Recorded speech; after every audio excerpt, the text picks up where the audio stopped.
শরীরের আঘাতের উপরে মেডিসিন দিলে শরীরের ক্ষত দূর করা যায়, কিন্তু কলিজার ভিতরে, হৃদয়ের ভিতরে, মনের ভিতরে যে আঘাত লাগে, এই আঘাত পৃথিবীর কোনো মেডিসিন দিয়ে দূর করা যায় না।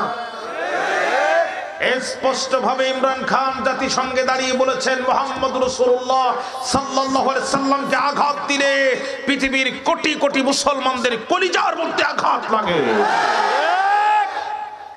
আসসালামু আলাইকুম ওয়া রাহমাতুল্লাহি ওয়া বারাকাতুহু।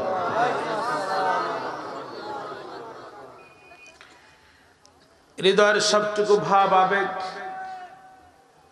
প্রেম এবং ভালোবাসা কণ্ঠের আগে উদিত করে আবেগ আর অনুপ্রাণিত কণ্ঠে, অবনত মস্তকে, প্রশান্ত চিত্তে কালিমাতুশ শুকর আদায়ের লক্ষ্যে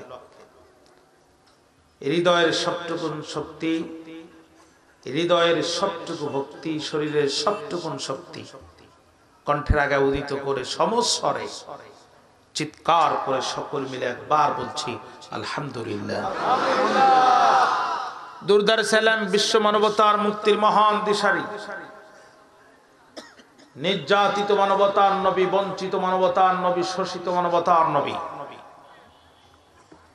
মুসলিম মানবতার প্রিয় বন্ধু, সমাজে নারীর সম্মান প্রতিষ্ঠিতকারী, আপনার আমার কলিজার চেয়েও আপন জনাবে মুহাম্মদ রাসূলুল্লাহ সাল্লাল্লাহু আলাইহি ওয়াসাল্লাম, যিনি পৃথিবীর সর্বশ্রেষ্ঠ মহামানব, যিনি পৃথিবীর দার্শনিকদের টিচার, যিনি ডক্টরদেরও ডক্টর, বিজ্ঞানীদেরও মহাবিজ্ঞানী। ১৫০০ বছর পূর্বে এই পৃথিবীর জমিন থেকে যিনি বিদায় নিয়েছেন, কিন্তু এই পৃথিবীর সমাজনীতি, অর্থনীতি, নারী নীতি, যুদ্ধনীতি, বন্দী নীতি, দেশীয় নীতি এবং আন্তর্জাতিক নীতিতে মুহাম্মদ সাল্লাল্লাহু আলাইহি সাল্লামের প্রভাব এক চুল পরিমাণ কমে নাই। তিনি এমন মহামানব যার নামটি আল্লাহ তাআলা নিজেই রেখেছেন মুহাম্মদ,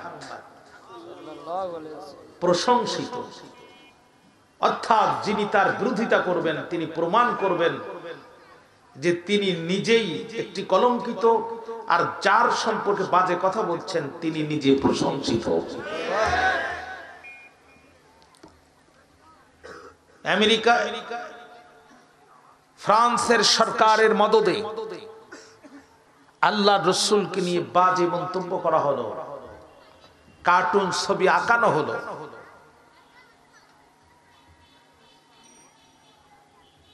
একটি রাষ্ট্রের প্রধান মুসলিম, তিনি জাতিসংঘের পার্লামেন্টে দাঁড়িয়ে স্পষ্ট ভাষায় বলেছেন, শরীরের আঘাতের উপরে মেডিসিন দিলে শরীরের ক্ষত দূর করা যায়, কিন্তু কলিজার ভিতরে, হৃদয়ের ভিতরে, মনের ভিতরে যে আঘাত লাগে, এই আঘাত পৃথিবীর কোনো মেডিসিন দিয়ে দূর করা যায় না। স্পষ্ট ভাবে ইমরান খান জাতিসংঘে দাঁড়িয়ে বলেছেন, মুহাম্মদ রাসূলুল্লাহ সাল্লাল্লাহু আলাইহি সাল্লামকে আঘাত দিলে পৃথিবীর কোটি কোটি মুসলমানদের কলিজার মধ্যে আঘাত লাগে। আল্লাহ রাসূল বলছেন, লা ইউমিনু আহাদুকুম হাত্তা ইয়াকুনা হাব্বা ইলাইহি মিন ওয়ালিদিহি ওয়া ওয়ালাদিহি ওয়ান নাসি আজমাইন। None of you will be true believer until I become more favorite to you than your parents, children and others people of this world. বুখারীর বর্ণনা। বিশ্বনবী বলছেন, ততক্ষণ পর্যন্ত তুমি ঈমানদার হতে পারবে না যতক্ষণ পর্যন্ত না তোমার পিতা, তোমার মাতা, তোমার সন্তান, তোমার নেতা এক কথায় দুনিয়ার সবার চাইতে আমি নবীকে বেশি না ভালোবাসবে। আল্লাহ বলছেন, নবী আপনি জানাই দেন, ফালা ওয়া রাব্বিকা লা ইউমিনুনা হাত্তা ইউহাক্কিমুকা ফীমা শাজারা বাইনাহুম। হে নবী, আপনার রবের কসম, কোশ্চিন কালো ওরা ইমানদার হতে পারবে না যতক্ষণ পর্যন্ত না নিজেদের সমস্ত সমস্যার সমাধানকারী হিসাবে আপনি রাসূলের বিচার ফয়সালাকে মেনে না নেবে।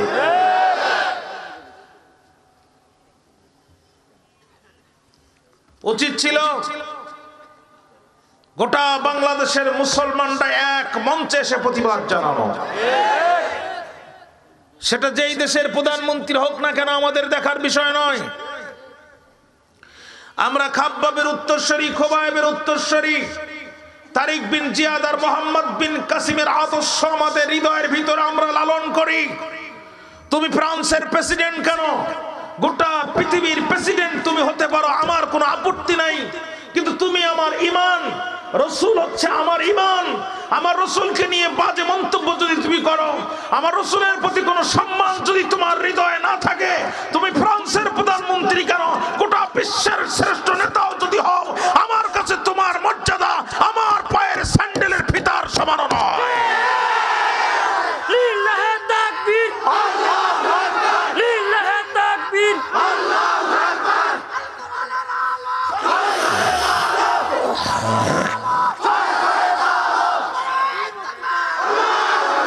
বিশ্বনবীর অপমান, বিশ্বনবীর অপমান,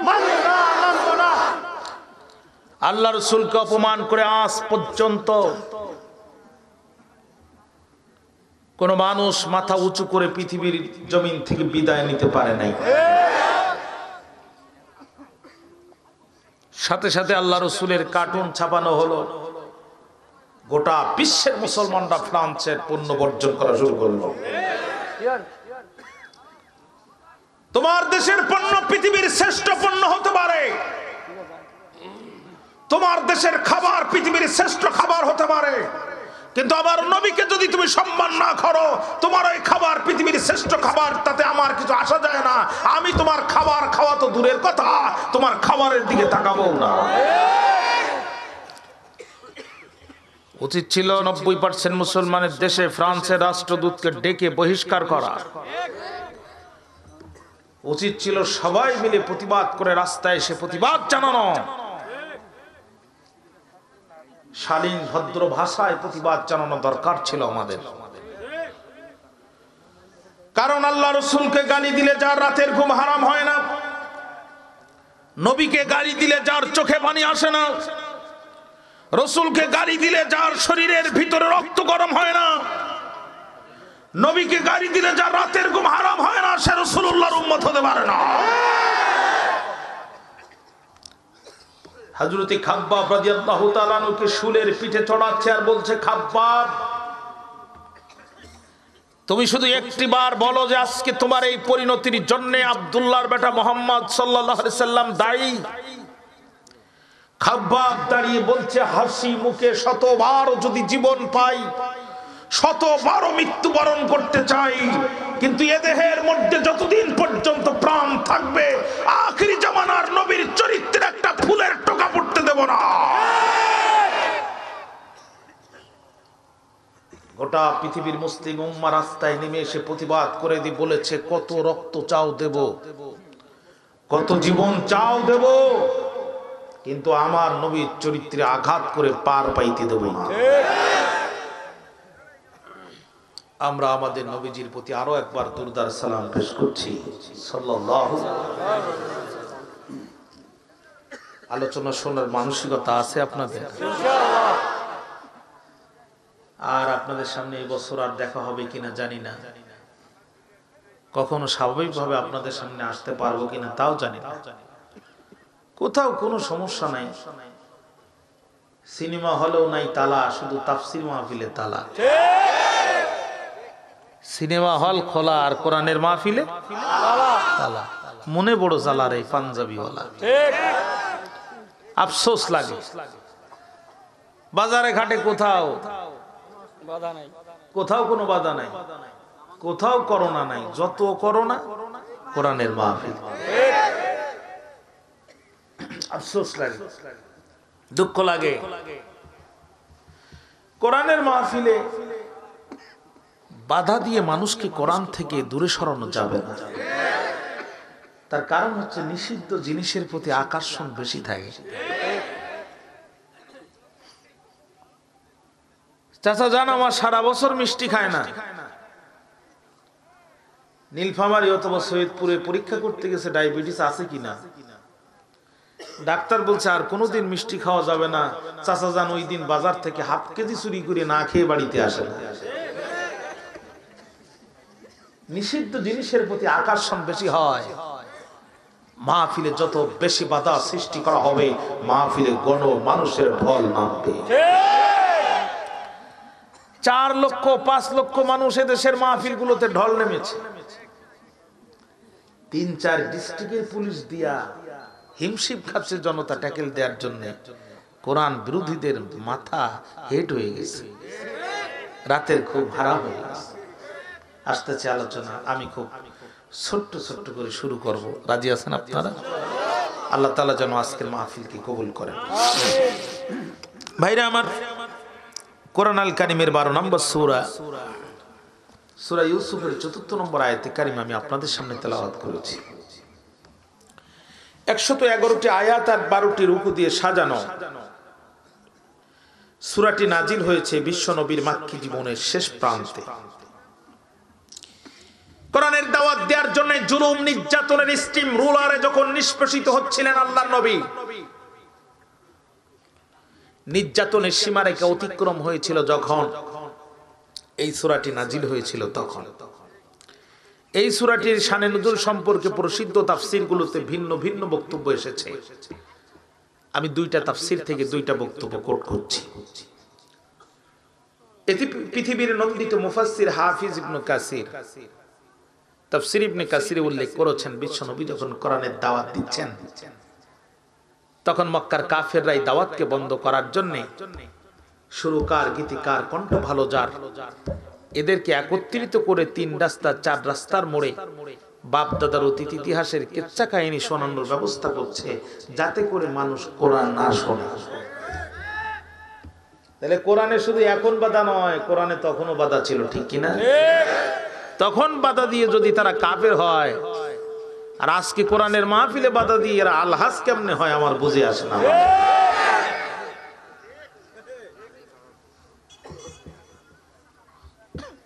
মনোযোগ আছে আমার দিকে? কোনো তাকাতাকি নাই। যে যেখানে আছেন ওখানে বসেন। মনে করেন না যে হুজুর সারা বছর পরে এই স্টেজ কাপে কেন, কি হচ্ছে, কিটা না শেষকালে ভেঙে গেলে আর এক বিপদই। এসব করেন না। যে যেখানে আছেন ওখানে বসেন, আল্লাহ পাকের রহমত বর্ষিত হবে ইনশাআল্লাহ। সাহাবায়ে কেরাম আল্লাহ রাসূলকে ধরছেন চারিপাশে ঘিরে, ইয়া রাসূলুল্লাহ, ইয়া হাবিবাল্লাহ। ওরা তাদের বাপ দাদার 14 গোষ্ঠীর ইতিহাস শুনতেছে। আমরা মুসলিম, আমাদের ইতিহাস গৌরব উজ্জ্বল ইতিহাস, আমাদের ইতিহাস স্বর্ণের ইতিহাস। অতএব ওগো নবীজি, আপনি গল্প বলবেন, আমরা সাহাবীরা শুনব। গল্প বলবেন না যতক্ষণ এখান থেকে উঠতে দিব না ততক্ষণ। যদি হয় অল্প, তারপরও শুনতে চাই আপনার জবান দিয়ে একটি সুন্দর গল্প। বিশ্বনবী কোনো কথা না বলে চুপ থাকলেন, কিন্তু আমার আল্লাহ চুপ থাকলেন না। আল্লাহ ডাক দিয়ে বলে, জিবরাইল, ও জিবরাইল, আর করো না দেরি, চলে যাও তাড়াতাড়ি। আমার নবীর সাহাবীরা আমার নবীর কণ্ঠে গল্প শুনতে চায়। নাহনু নাকুসু আলাইকা আহসানাল কসাস। জিবরাইল রে, আমি আল্লাহ তাআলা এখন আমার নবীর উপরে পৃথিবীর শ্রেষ্ঠ গল্পটা নাজিল করতে চাই। হাফিজ ইবনে কাসির বলছেন, সূরা ইউসুফ আল্লাহ তাআলা নাজিল করে দিলেন। তবে তাফসিরে কুরতুবী সহ আরো কিছু প্রসিদ্ধ তাফসিরে এই সূরাটির শানে নুজুল সম্পর্কে ভিন্ন বক্তব্য এসেছে। সেটি হলো, কোরআনের দাওয়াতকে বন্ধ করার জন্য মক্কার কাফেরদের রাতের ঘুম হারাম হয়ে গেল।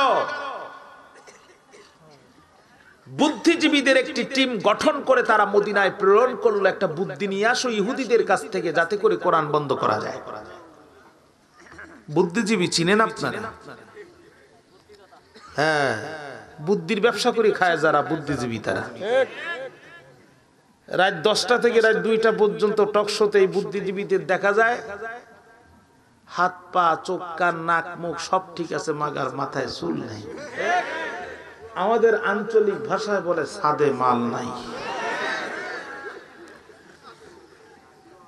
সাদে মাল নাই, বাম্পার লোড। মাথায় চুল নাই, কিন্তু মোষ আছে, সাংঘাতিক মোষ। এটা মোষ কি বিয়ার 11 ধানের গোশ, দেখলে বোঝা যায় না। বুদ্ধিজীবীদের কাছে গেল, বুদ্ধি দাও। কয় কি? কয় আব্দুল্লাহর বেটা মোহাম্মদ নিজেকে নবী দাবি করেছে, আমাদের সন্তানগুলো তার হাতে হাত রেখে কালেমা পড়ে মুসলমান হচ্ছে।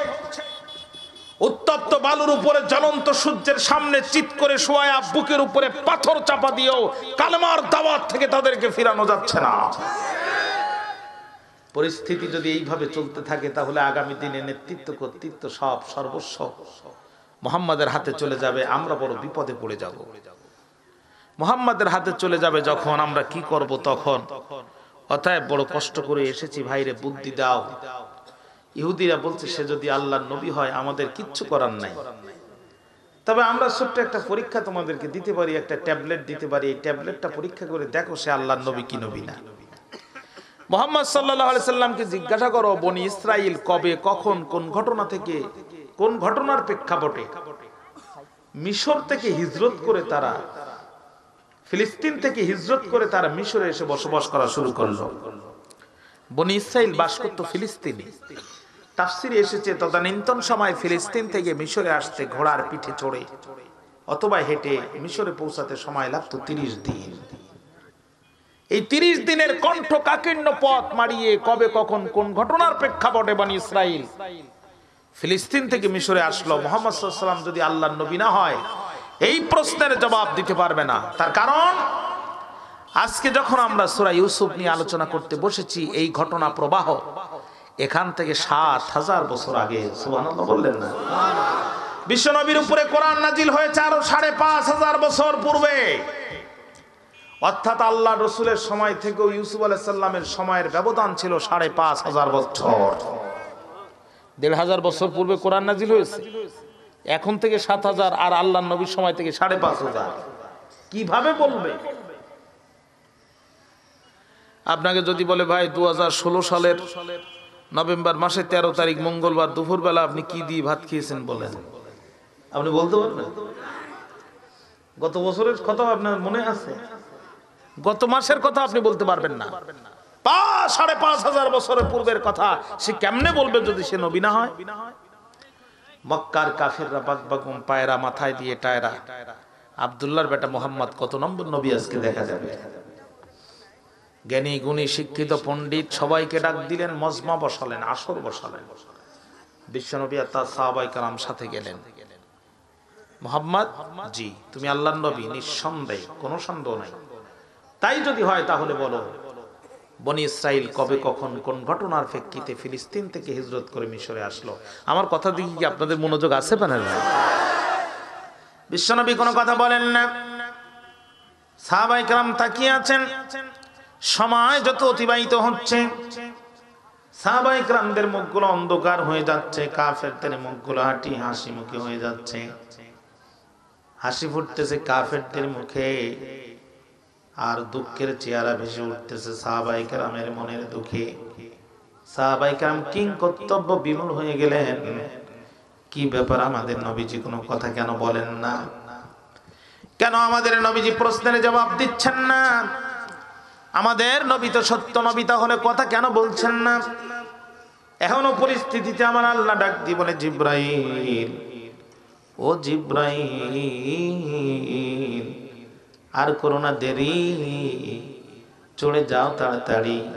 মক্কার কাফিররা আমার নবীর উপরে 5500 বছর পূর্বের প্রশ্ন ছেড়ে দিয়ে আমার নবীকে অপমান করতে চায়। নাহনু নাকুসু আলাইকা আহসানাল কসাস। ও জিব্রাইল, আমি আল্লাহ নিজেই এখন কাফেরদের প্রশ্নের জবাব দিতে চাই। জিবরিল আমিন ওহী নিয়ে আসলেন। জিবরাইল আলাইহিস সালাতু ওয়াস সালাম ওহী নিয়ে আসলেন। আল্লাহর নবীর কানে কানে জিবরাইল সূরা ইউসুফ বলতেছেন আর বিশ্বনবী তেলাওয়াত করে শোনাচ্ছেন। বিশ্বনবী কোরআন তেলাওয়াত করতেছেন। সূরা ইউসুফের তেলাওয়াত আল্লাহর নবী সবার সামনে শুরু করে দিয়েছেন। আল্লামা বাইহাকি আদ-দালাইল নামক গ্রন্থে লিখতেছেন, আল্লাহর নবীর পবিত্র জবানে কোরআন তেলাওয়াত শুনে কাফেররা বিমোহিত হয়ে গেল। যার চোখ, যার নাসিকা, যার জিহ্বা আল্লাহ কোরআনের জন্য তৈরি করেছেন, যার উপরে কোরআন নাজিল করেছেন, তিনি যদি কোরআন তেলাওয়াত করেন, কত চমৎকার সেই কোরআন শুনতে। ভাইরা আমার, মিশরের প্রখ্যাত কারি আবুল বাসেদ একবার তেলাওয়াত শুরু করে দিয়েছিল। আবুল বাসেদের তেলাওয়াত শুনে এক মঞ্চে 10,000 খ্রিস্টান ধর্মের মুখে লাথি মেরে ইসলাম গ্রহণ করেছিল।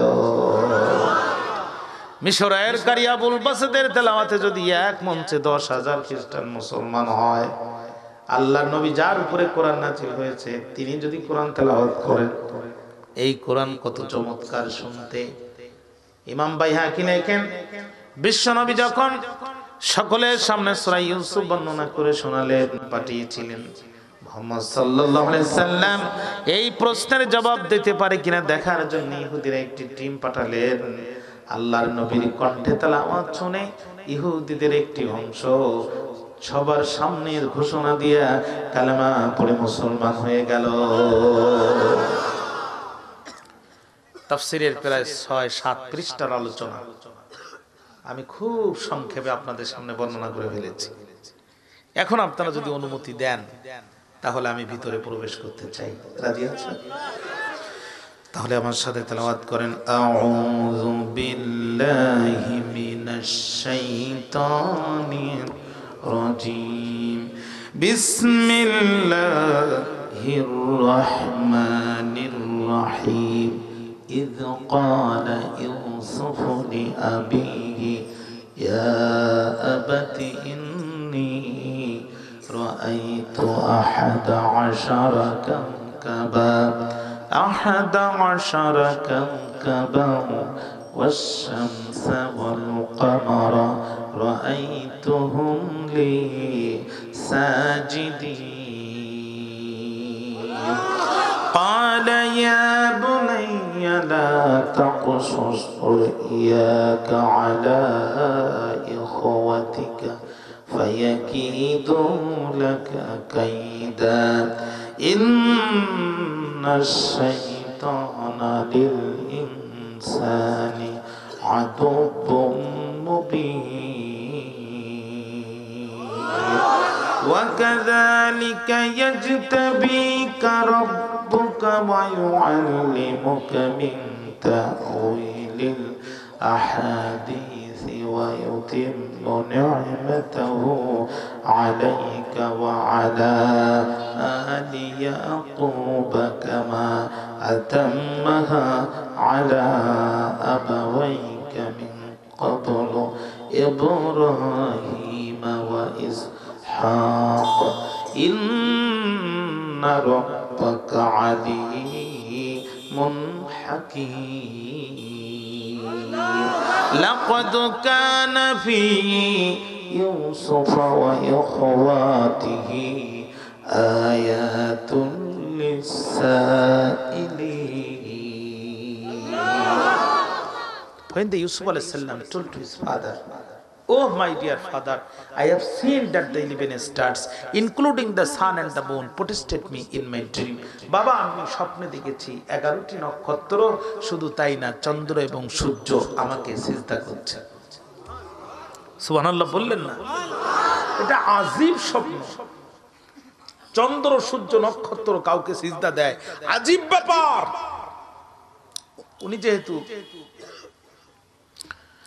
উনি যেহেতু ছোট ছিলেন, এই স্বপ্ন উনি অনুধাবন করতে পারলেন না, এর মর্ম বুঝতে পারলেন না, কাল বিলম্ব করলো না।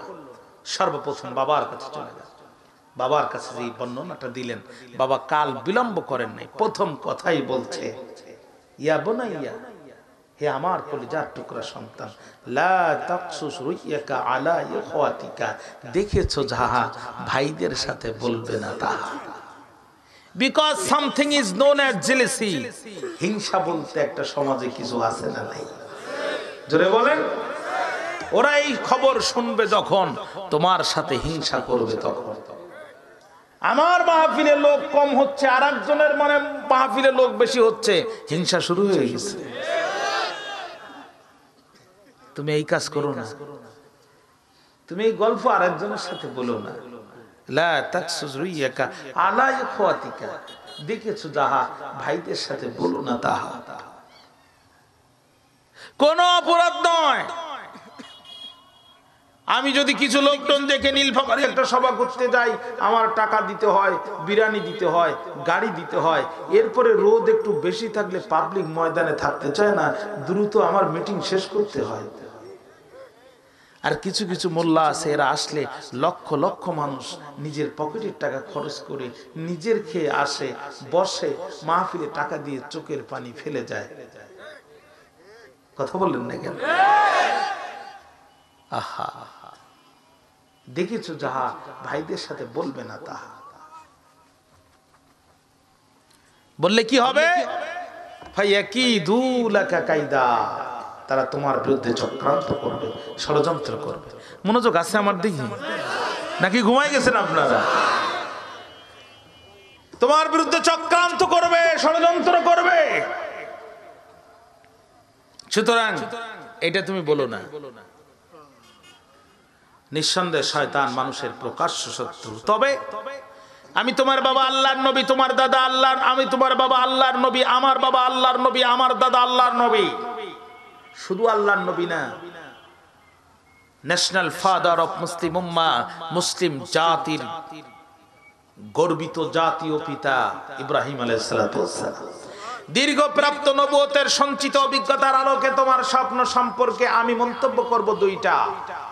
ফার্স্ট অফ অল, প্রথম নাম্বার, ওয়াকাযালিকা ইয়াজতাবিকা রাব্বুকা, তুমি স্বপ্ন দেখেছো যেভাবে তোমার প্রভু তোমাকে কবুল করবেন ঠিক সেভাবে।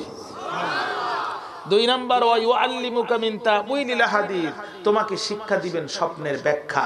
এক কথায় পৃথিবীর যত মানুষ যত ধরনের স্বপ্ন দেখবে, এমন জ্ঞান আল্লাহ তোমার সিনার ভিতরে দেবে, তুমি তার ব্যাখ্যা বলে দিতে পারবে। তবে সাবধান, যা দেখেছো ভাইদের সাথে তা বলবে না। আমাদের আঞ্চলিক ভাষায় একটা কথা আছে, দেয়ালেরও কান আছে। পিতা এবং পুত্রের মধ্যেই কথোপকথন চলতেছিল যখন ইউসুফ আলাইহিস সালামের মেজো ভাইয়ের স্ত্রী সম্পর্কে ইউসুফ আলাইহিস সালামের মেজো ভাবি দেয়ালের আড়াল থেকে এই কথা শুনলো, তখন 10 ভাই অক্লান্ত পরিশ্রম করে বাড়িতে আসলো, যখন বিশ্বের সেরা গোয়েন্দা রিপোর্ট লাগায় দিল, তখন তোমাদের বাবা তো ইউসুফ ছাড়া কিছুই বোঝে না। এরপরে ঘটে গেছে নতুন ঘটনা। এই ঘটনা সম্পর্কে তোমরা কিছুই জানো না। আহাদা আশারা কাউকাবা, 11টি নক্ষত্র তারে সিজদা দেয়। ইউসুফ বাদে তোমরা কিন্তু 11 ভাই। অতএব সামনে যে দিন আসতেছে তোমাদের রক্ষা নাই। কাল বিলম্ব করলো না, 10 ভাই টেবিলে বসে গেল। ইউসুফের বিরুদ্ধে সিদ্ধান্ত নিতে হবে। পানের ভাইরা, আমি আপনাদের কাছে জানতে চাই, ইউসুফ আলাইহিস সালামের ভাইরা তার বিরুদ্ধে সিদ্ধান্ত নেওয়ার জন্য টেবিলে বসেছে, এটা গোয়েন্দা রিপোর্ট পাওয়ার আগে না পরে? জোরে বলেন, আগে না পরে? পরে। কারণ তারা বুঝতে পেরেছে ইউসুফরা যেই দিকে আগাচ্ছে, আগামী দিনে ইউসুফদের হাতে নেতৃত্ব কর্তৃত্ব চলে যাবে। অতএব ইউসুফদের বিরুদ্ধে সিদ্ধান্ত নেয়, সিদ্ধান্ত নাও তাদের বিরুদ্ধে।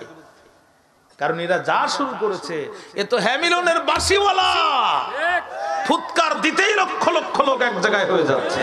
অতএব ঠেকাও এদেরকে, ঠেকাও এদেরকে, ঠেকাও, তা না হলে সাড়ে সর্বনাশ হয়ে যাবে।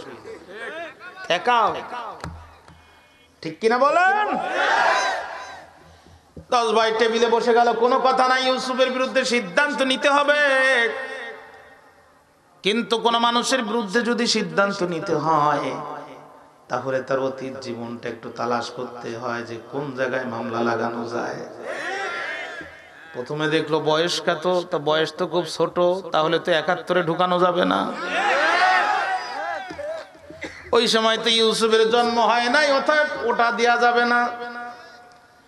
এবার তালাশ করে দেখলো, দেখো তো দেখি মানবতার বিরুদ্ধে সে কোনো অপরাধ করছে কিনা। বলে তাও করে নাই। করে তাও যদি না করে থাকে, নিচতলার বালিশ 2 তলায় উঠতে 1 লক্ষ টাকা খরচ।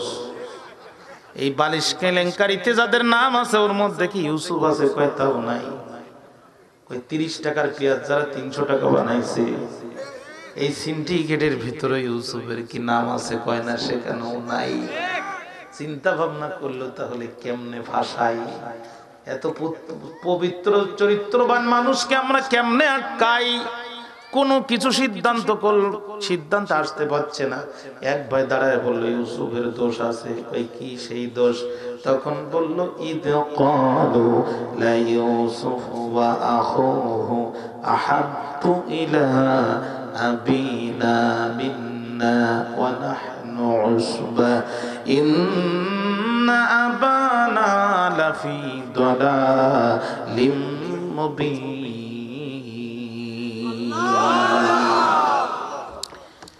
ইউসুফ দেশের বিরুদ্ধে কোনো অপরাধ করে নাই, তবে ইউসুফ দেশদ্রোহী নয়, মানবতা বিরোধী নয়। পাবনার রূপপুরের বালিশ কেলেঙ্কারির সাথে, পর্দা কেলেঙ্কারির সাথে ইউসুফের কোনো যোগাযোগ নাই। ক্যাসিনোর ব্যবসার সাথে কোনো সংশ্লিষ্টতার অভিযোগ পাওয়া যায় নাই। কিন্তু ইউসুফের বিরুদ্ধে একটা অপরাধ আছে, সেটা হচ্ছে আহাব্বু ইলা আবিনা মিন্না, আমাদের সবার থেকে ইউসুফ বাবার কাছে বেশি প্রিয়। অতএব বোঝা গেল অতিরিক্ত জনপ্রিয়তা অর্জন করাটাও কারোর কাছে অপরাধ। আমি কোরআন থেকে বলতেছি, চাচা কিচ্ছু করার নেই। আহাব্বু ইসমে তাফদীল, ইংরেজিতে বলে সুপারলেটিভ ডিগ্রি, আরবিতে বলে ইসমে তাফদীল, অধিক প্রিয়, অধিক প্রিয়, বাবার কাছে অধিক প্রিয়। তাহলে ইউসুফ আলাইহিস সালাম টেন্ডারবাজি করে নাই, চাঁদাবাজি করে নাই, সন্ত্রাস করে নাই, নৈরাজ্য করে নাই, মারামারি করে নাই, হানাহানি করে নাই, দুর্নীতি করে নাই, মানুষদেরকে জাতিকে জুয়ার দিকে ডাকে নাই, জেনার দিকে ডাকে নাই। তারপরও ভাইরা ইউসুফ আলাইহিস সালামের বিরুদ্ধে ষড়যন্ত্র আর চক্রান্তর সিদ্ধান্ত নিয়েছিল শুধুমাত্র বাবার কাছে অধিক প্রিয় হওয়ার কারণে। আজকে আমার মতো নিরীহ আলেমরা জুলুমের শিকার শুধুমাত্র অধিক জনপ্রিয়তার কারণে।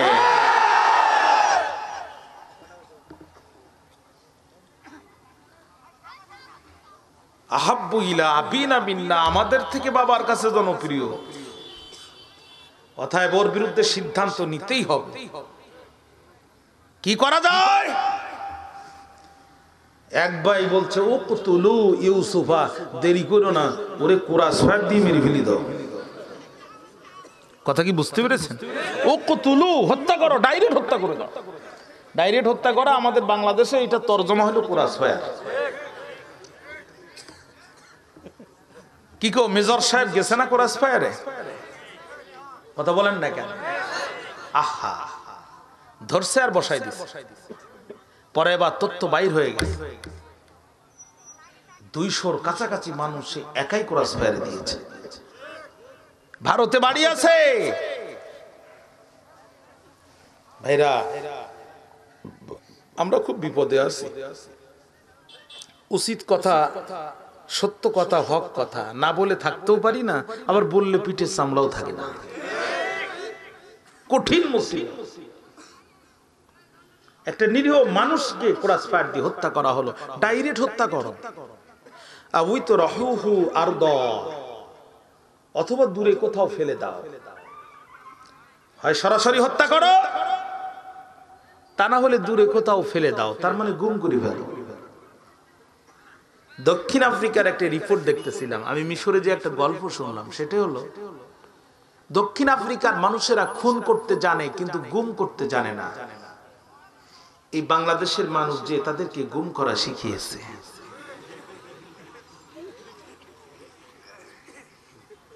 আহা, তাহলে 1 নাম্বার খুন করো অথবা তারে গুম করো, তাহলে কি হবে? ইয়াখলু লাকুম, ইউসুফ তোমাদের থেকে খালি হয়ে যাবে। ময়দানে আর ইউসুফ থাকবে না, তখন শুধু তোমরাই থাকবা। আর ওজহু আবিকুম, যখন ময়দানে ইউসুফ থাকবে না, তোমরা থাকবা, অটোমেটিক্যালি বাপের নজর তোমাদের দিকে চলে যাবে। তোমরা বাবার কাছে যেহেতু ময়দানে ইউসুফরা নাই, শুধু তোমরাই ময়দানে জনপ্রিয়তার শীর্ষে অবস্থান করবে আর আজীবন চুরি গুলি খাতি পারবা।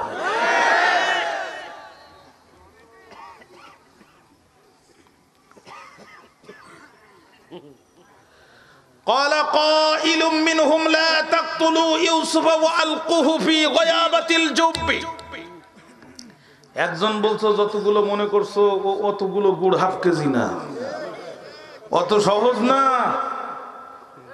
ইউসুফকে ধরছো ঠিক আছে, একটু গায়ে হাত দিয়ে দেখো, এ দেশ থেকে পালানোর জন্য পার জুতা উঁচু করেও দাঁড়াতে পারবে না। যত গর্জে তত বর্ষে না। ইউসুফের এদেশের আবাল বৃদ্ধ বনিতা কিশোর কিশোরী যুবক যুবতী এত ভক্ত যে তোমরা এত ইউসুফের বিরুদ্ধে নিন্দা করেও মানুষের হৃদয় থেকে তাকে মুছে ফেলতে পারো নাই। অতএব আমরা ইউসুফকে মারছি, এই জাতি যদি বুঝতে পারে পালানোর সব রাস্তা আটকায় দেবে, এই কাম করা যাবে না। তাহলে কি করতে হবে? ওয়া আলকুহু ফি গয়াবাতিল জুব্বি, গভীর কূপের মধ্যে ফেলে দাও। 50 বছরের পুরাতন একটা মামলা তুলে ওর ঘাড়ে চাপাই দাও, এমনি ছাই হয়ে যাবে। কথা বোঝেননি? গভীর কূপ, বুঝেন তো? গভীর মামলা দিয়ে দাও। কথা কিন্তু বুঝতে হবে বোনের ভাই, আমি কোরআন থেকে বলতেছি। গভীর কূপে ফেলে দাও, তাহলে আমাদের লাটু ভাঙবে না, সাপও মরবে। ইউসুফকে ওখানে কোন যাত্রী দল তুলে নিয়ে চলে যাবে, আর ইউসুফ আমাদের ভিতর থেকে খালি হয়ে যাবে। তো ঠিক আছে, ইউসুফ এখন কূপে যদি ফেলতে হয় তাহলে তো ইউসুফকে লাগবে। ইউসুফ কোথায়? আব্বা যেথায় ইউসুফও সেথায়। তো আব্বা তো আল্লাহর পয়গম্বর, ওখানে তো বিয়াদবি করা যাবে না, কারণ ওটা পল্লী বিদ্যুৎ না, ওটা পিডিবির পার হাউস। ওখানে হাত দিয়ে যদি কারেন্টে শর্ট খাই, জানাজার ইমাম খুঁজেও পাওয়া যাবে না।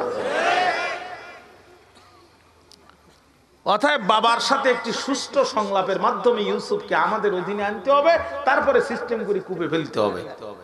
কথা বুঝতে পারতেছেন?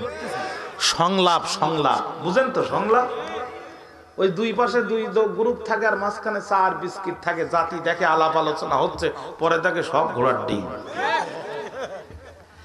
ইউসুফ আলাইহিস সালামের ভাইরা ইউসুফ আলাইহিস সালামকে নিজেদের অধীনে নেয়ার জন্য বাবা ইয়াকুব আলাইহিস সালামের কাছে সংলাপের আহ্বান করলেন। আমার দিকে কি মনোযোগ আছে আপনাদের?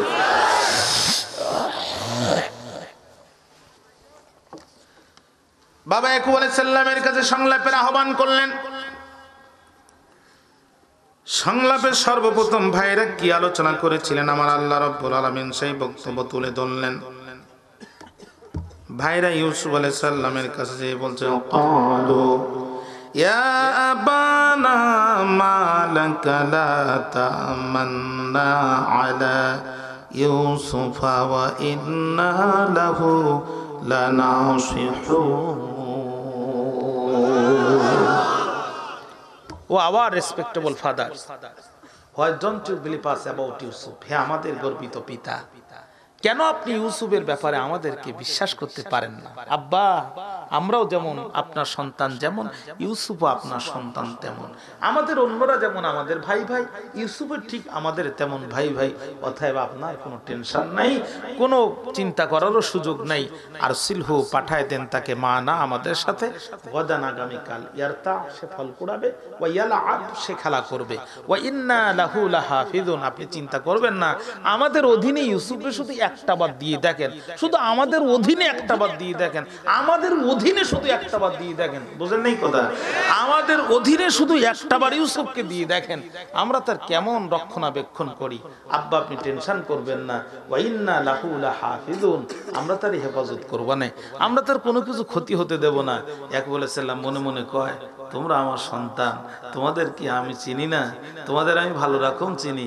আমার ইউসুফকে তোমাদের অধীনে দেওয়া আর রাক্ষসের কাছে ছাগল পোষানি দেওয়া এক সময়।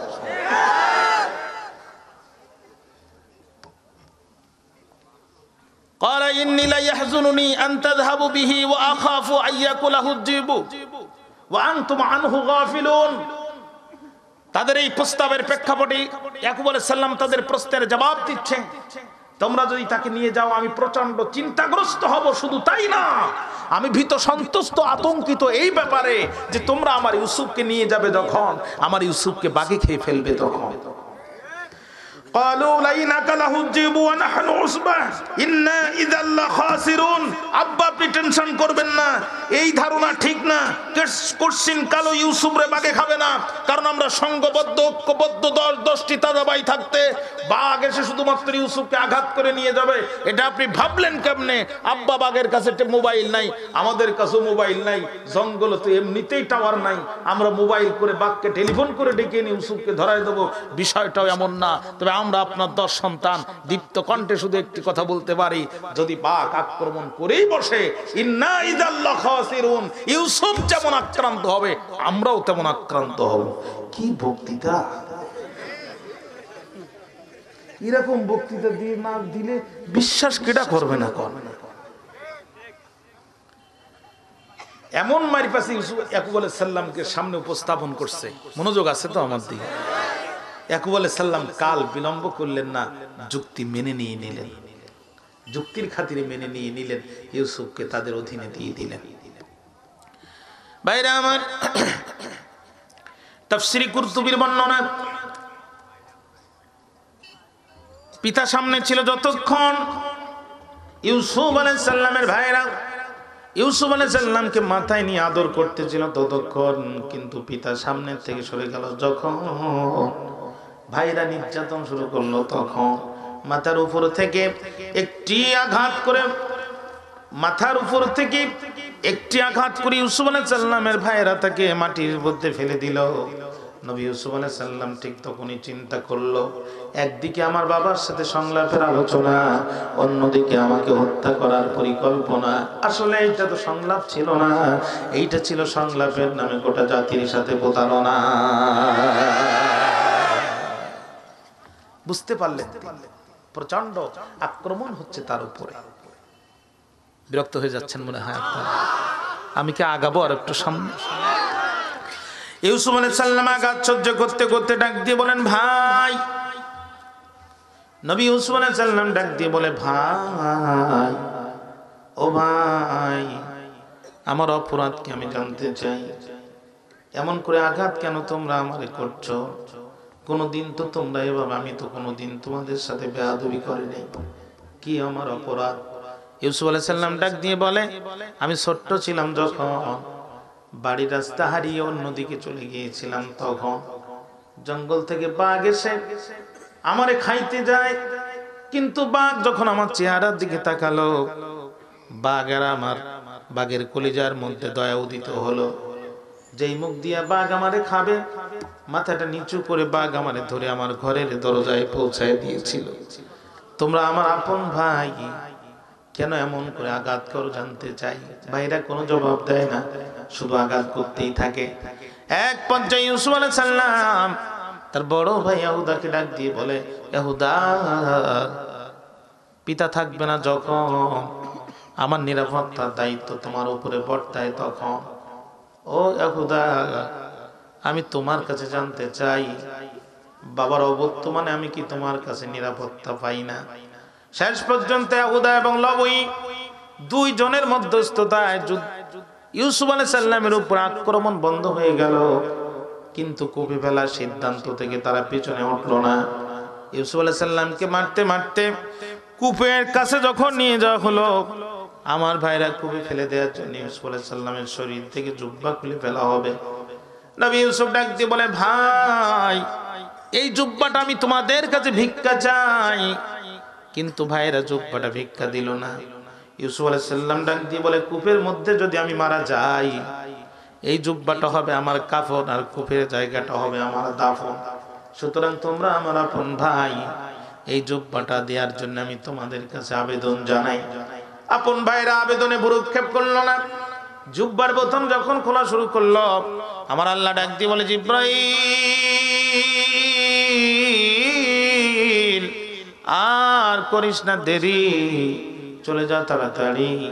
ওরা আমার ইউসুফের দুনিয়ার জুব্বা খুলতে চায়, আমি আমার ইউসুফকে জান্নাতের জুব্বা পরাতে চাই। ভাইরা আমার, দড়িতে বেঁধে ইউসুফ আলাইহিস সালামকে কূপের মধ্যে আস্তে আস্তে করে ছাড়তেছে। অর্ধেক দূরে যাওয়ার পরে ইউসুফ আলাইহিস সালামের ভাইদের মানসিক অবস্থার পরিবর্তন ঘটলো। তারা চিন্তা করলো, আমরা যদি একসাথে ইউসুফের রশিটা ছেড়ে দেই, তাহলে ইউসুফ কূপের মধ্যে পড়ে মারা যাবে, ইউসুফের কেচ্ছা কূপের মধ্যেই খতম হয়ে যাবে। কিন্তু প্রাণের ভাইরা আমার, ওরা এই নিয়ত করে যখন দড়ি একসাথে ছেলে দিয়েছে, আমার আল্লাহ ডাক দিয়ে বলে, জিবরাইল, ওরা আমার ইউসুফকে কূপের মধ্যে হত্যা করতে চায়, কিন্তু আমি আল্লাহ আমার ইউসুফকে মিশরের প্রেসিডেন্ট বানাতে চাই। যা রে জিবরাইল যা, ও জিবরাইল, কাল বিলম্ব করা যাবে না। জিবরাইল দ্রুত গতিতে আসলেন। মা যেমন তার সন্তানকে কোলে তুলে নেয়, আল্লাহর পয়গম্বর হযরত জিবরাইল ইউসুফ আলাইহিস সালামকে কোলের মধ্যে উঠালেন। আল্লাহ নবীর সাথে জিবরাইল গল্প করতেছে, ইয়া রাসূলুল্লাহ, কোন নবীর কাছে আমি এসেছি 6 বার, কোন নবীর কাছে আমি এসেছিলাম 4 বার, কিন্তু আপনার কাছে আসতে হবে আমাকে 24,000 বার। ওগো নবীজি, আমি জিবরাইল যতবার পৃথিবীতে এসেছি এত দূর তো পৃথিবীতে কোনো সময় আসি নাই। ইউসুফের ভাইরা যখন তাকে কূপের মধ্যে নিক্ষেপ করে দিল, আর আল্লাহ রাব্বুল আলামিন আমাকে হুকুম দিল, আমি সেকেন্ডেরও কম সময়ে কূপের মধ্যে হাজির হয়ে গেলাম। মা যেমন তার সন্তানকে কোলে তুলে নেয়, আল্লাহর ফেরেশতা জিবরাইল হযরত ইউসুফ আলাইহিস সালামকে কোলে উঠায় নিলেন। ইউসুফ আলাইহিস সালামের চোখের পানি মুছে দিলেন, হাতের দড়ি খুলে দিলেন, আর ডাক দিয়ে বললেন, ওগো পয়গম্বর, কাঁদবেন না, মন খারাপ করবেন না। আপনার এই দৃশ্যের কথা শুনে গোটা আসমানে ফেরেশতারা কান্নাকাটি করতেছে। তবে এই দিন নয়, আরো দিন আছে। এই দিন নিয়ে যাবে সেই দিনের কাছে। আজকে যারা আপনাকে কূপের মধ্যে নিক্ষেপ করেছে, এমন একদিন আসবে তারা আপনার সামনে লজ্জায় মাথা নিচু করতে বাধ্য হবে। জিবরাইল হযরত ইউসুফ আলাইহিস সালামকে কূপের মধ্যে চোখের পানি ফেলে চোখের পানি মুছায় দিলেন। হাতের দড়ি পায়ের বেড়ি খুলে দিয়ে বললেন, আল্লাহর পয়গম্বর কাঁদবেন না, এই দিনের দিন নয়, আরো দিন আছে। এই দিন নিয়ে যাবে সেই দিনের কাছে। আজকে যারা আপনাকে চরম নির্যাতন করে কূপের মধ্যে নিক্ষেপ করেছে, এমন একদিন আসবে তারা আপনার কাছে মাথা নত করতে বাধ্য হবে। বাতাস সব সময় জালেমের পক্ষে প্রবাহিত হয় না, বাতাস কোন কোন সময় মাজলুমের পক্ষেও প্রবাহিত হয়। বাতাস সব সময় উত্তর গগন থেকে প্রবাহিত হয় না, বাতাস কোন কোন সময় দক্ষিণ গগন থেকে প্রবাহিত হয়। দক্ষিণ গগন থেকে প্রবাহিত বাতাসে যেদিন কাল বৈশাখী রূপ নেয়, এদিন গোটা পৃথিবী তছনছ করে দেয়, ঠিক কিনা? ভাইরা, ইউসুফ আলাইহিস সালাম কি কূপের মধ্যে ফেলে দিয়া ওই যে জুব্বাটা ইউসুফ আলাইহিস সালামের খুলছিল, প্রতিমধ্যে আসার পথে সেই জুব্বার বকরি একটা জবাই করে রক্ত জুব্বার মধ্যে লাগায় কানতে কানতে বাবা ইয়াকুব আলাইহিস সালামের কাছে ফিরে আসলো। বাবা ইয়াকুব আলাইহিস সালামের কাছে ফিরে আসলো। আল্লাহ রাব্বুল আলামিন সেই বর্ণনা দিয়েছেন, ওয়াজাউ আবাহুম আইশাই ইয়াবকুন ক্বালু ইয়া আবানা ইন্না যাহাবনা নাস্তাবিকু ওয়া তারাকনা ইউসুফা ইনদা মাতাইনা ফাআকালাহু যিবু ওয়া মা আনতা বিমুমিনিন লানা ওয়ালাউ কুন্না সাদিকিন।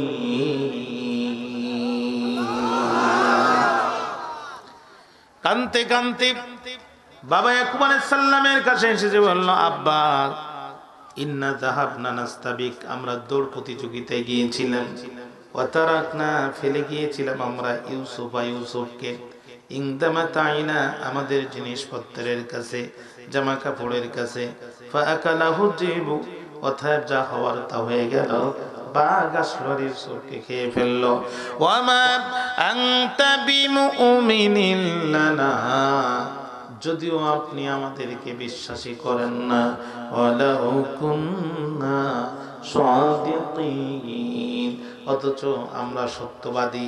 আব্বা যদি আপনি বিশ্বাস না করেন, ওয়াজাউ আলা কামিসিহি বিদাবিন কাযিবিন, আব্বা যদি আপনি বিশ্বাস না করেন, এই যে দেখেন আপনার সন্তানের পরিহিত জুব্বার তার মধ্যে বাঘের রক্ত, তিনি তো আল্লাহর নবী। আর আল্লাহ যাকে নবুয়ত দেয় তিনি কি একেবারে সাধারণ মানুষ হয় নাকি? বুদ্ধি প্রজ্ঞা হিকমত দিয়েছেন কে? তিনি জুব্বার দিকে তাকিয়ে দেখেন, জুব্বার কোন জায়গায় কাটাও নাই, ছিলাও নাই, ফাটাও নাই, বাঘের কোন দাঁতের চিহ্ন সেখানে নাই, কিন্তু রক্ত আছে। বুঝতে পারলেন এ তো উন্নত প্রশিক্ষণ প্রাপ্ত, বিদেশি প্রশিক্ষণ প্রাপ্ত বাঘ আমার ইউসুফ রেখেছে।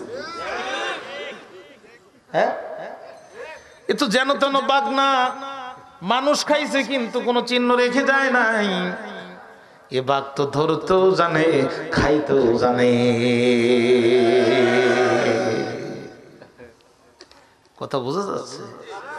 আমি তো কোরআন থেকেই বলতেছি, সাংঘাতিক বাঘ, মানুষ খেয়ে ফেলেছে কিন্তু জুব্বায় কোনো আঘাত নাই, কোনো চিহ্ন রাখে নাই, প্রমাণ নাই। এ কি যেন তেন বাঘ?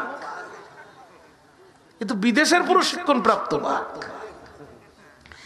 আল্লাহর পয়গম্বর ইউসুফ আলাইহিস সালাম বলেন, কানা, ইয়াকুব আলাইহিস সালাম বলেন, কালা বাল সাওয়ালাত লাকুম আনফুসুকুম আমরা ফাসাবরুন জামিল ওয়াল্লাহুল মুস্তাআনু আলা মা তাসিফুন। চিৎকার মেরে আরো জোরে বলেন আল্লাহু আকবার। হযরত ইয়াকুব আলাইহিস সালাম বলছেন, তোমরা তোমাদের মন মতো একটা গল্প সাজিয়ে আমার নিকটে তোমরা উপস্থাপন করেছো, আমি সব ঘটনা বুঝতে পেরেছি, কিন্তু ফাসাবরুন জামিল, এই কঠিন দুর্দিনেও আমার সবরে জামিল আমি অবলম্বন করলাম। সবরে জামিল, উত্তম ধৈর্য আমি ধারণ করলাম। আমার ইউসুফকে আল্লাহ তাআলা রক্ষা করুক। ভাইরা আমার, সিরিয়ার ব্যবসায়ীরা, সিরিয়ার ব্যবসায়ীরা ব্যবসা করে তারা মিশরে ফিরতেছিলেন। এমন সময় কূপের কাছে আসলো, যখন পানি পিপাসা লাগলো, তখন বিলম্ব না করে কূপের মধ্যে পানি নেওয়ার জন্য বালতি তারা ঢুকায় দেয়। আল্লাহর ফেরেশতা জিবরাইল হযরত ইউসুফ আলাইহিস সালামকে বালতির মধ্যে উঠায় দেয়। ওরা যখন পানি নেওয়ার পানির বালতি আস্তে করে টানতেছে, টানতে টানতে হঠাৎ করে ইউসুফ আলাইহিস সালামের চেহারা দেখে তাজ্জব হয়ে গেছে, আশ্চর্য হয়ে গেছে, সর্বনাশ। ইউসুফ আলাইহিস সালামের চেহারা যখন বালতির ভিতর থেকে দেখতেছে, মনে হচ্ছে পূর্ণিমা রবি শশীর চাঁদ ভেসে আসতেছে।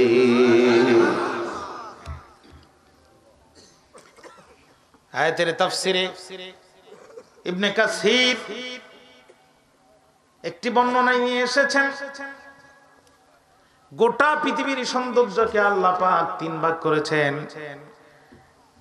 এক ভাগ সৌন্দর্য গোটা পৃথিবীর মানুষকে দিয়েছেন, আর এক ভাগ সৌন্দর্য ইউসুফ আলাইহিস সালামের মাকে আল্লাহ পাক দিয়েছেন, নাম তার রাহিলা। তিন নাম্বার আর এক ভাগ সৌন্দর্য নবী ইউসুফ আলাইহিস সালামের চেহারার মধ্যে আল্লাহ ঢুকায় দিয়েছেন। মিরাজের রাত্রি থেকে বিশ্বনবী এসে আম্মা আয়েশার সাথে বলছে, আয়েশা রে, মিরাজের রজনীতে আল্লাহ আমাকে জান্নাত দেখিয়েছে, জাহান্নাম দেখিয়েছে। হে আমার প্রেম কামিনী, জীবন সঙ্গিনী, মধুর বাসিনী আয়েশা রে, আল্লাহ অসংখ্য নবীর সাথে আমার সাক্ষাৎ করিয়েছে। আমার ভাই ইউসুফের সাথে আল্লাহ আমার সাক্ষাৎ দিয়েছে। আল্লাহর নবীর স্ত্রী আম্মা আয়েশা বলেন, আগো নবীজি, আনতা ইমামুল আম্বিয়া লা রাইবা ফি, আপনি তো নবীদের নেতা, নবীদের ইমাম। একজন সাধারণ পয়গম্বরের সাথে আপনার সাক্ষাৎ হয়েছে, এই গল্পটা আপনি বারবার কেন আমাকে শোনাচ্ছেন আমি জানতে চাই। আল্লাহর নবী ডাক দিয়ে বলে, আয়েশা রে, আমি নবী, তুমি নবী না। আমি যা জানি তুমি তা জানো না। আমার ভাই ইউসুফের সাথে আল্লাহ আমার সাক্ষাৎ করিয়েছে, আর আমার ভাই ইউসুফ নবীর চেহারা দেখে আমি আখিরি জামানার পয়গম্বর মুহাম্মাদের মনে হয়েছে। গোটা পৃথিবীর অর্ধেক সৌন্দর্য বুঝে আল্লাহ ইউসুফের চেহারায় ঢুকায় দিয়েছে।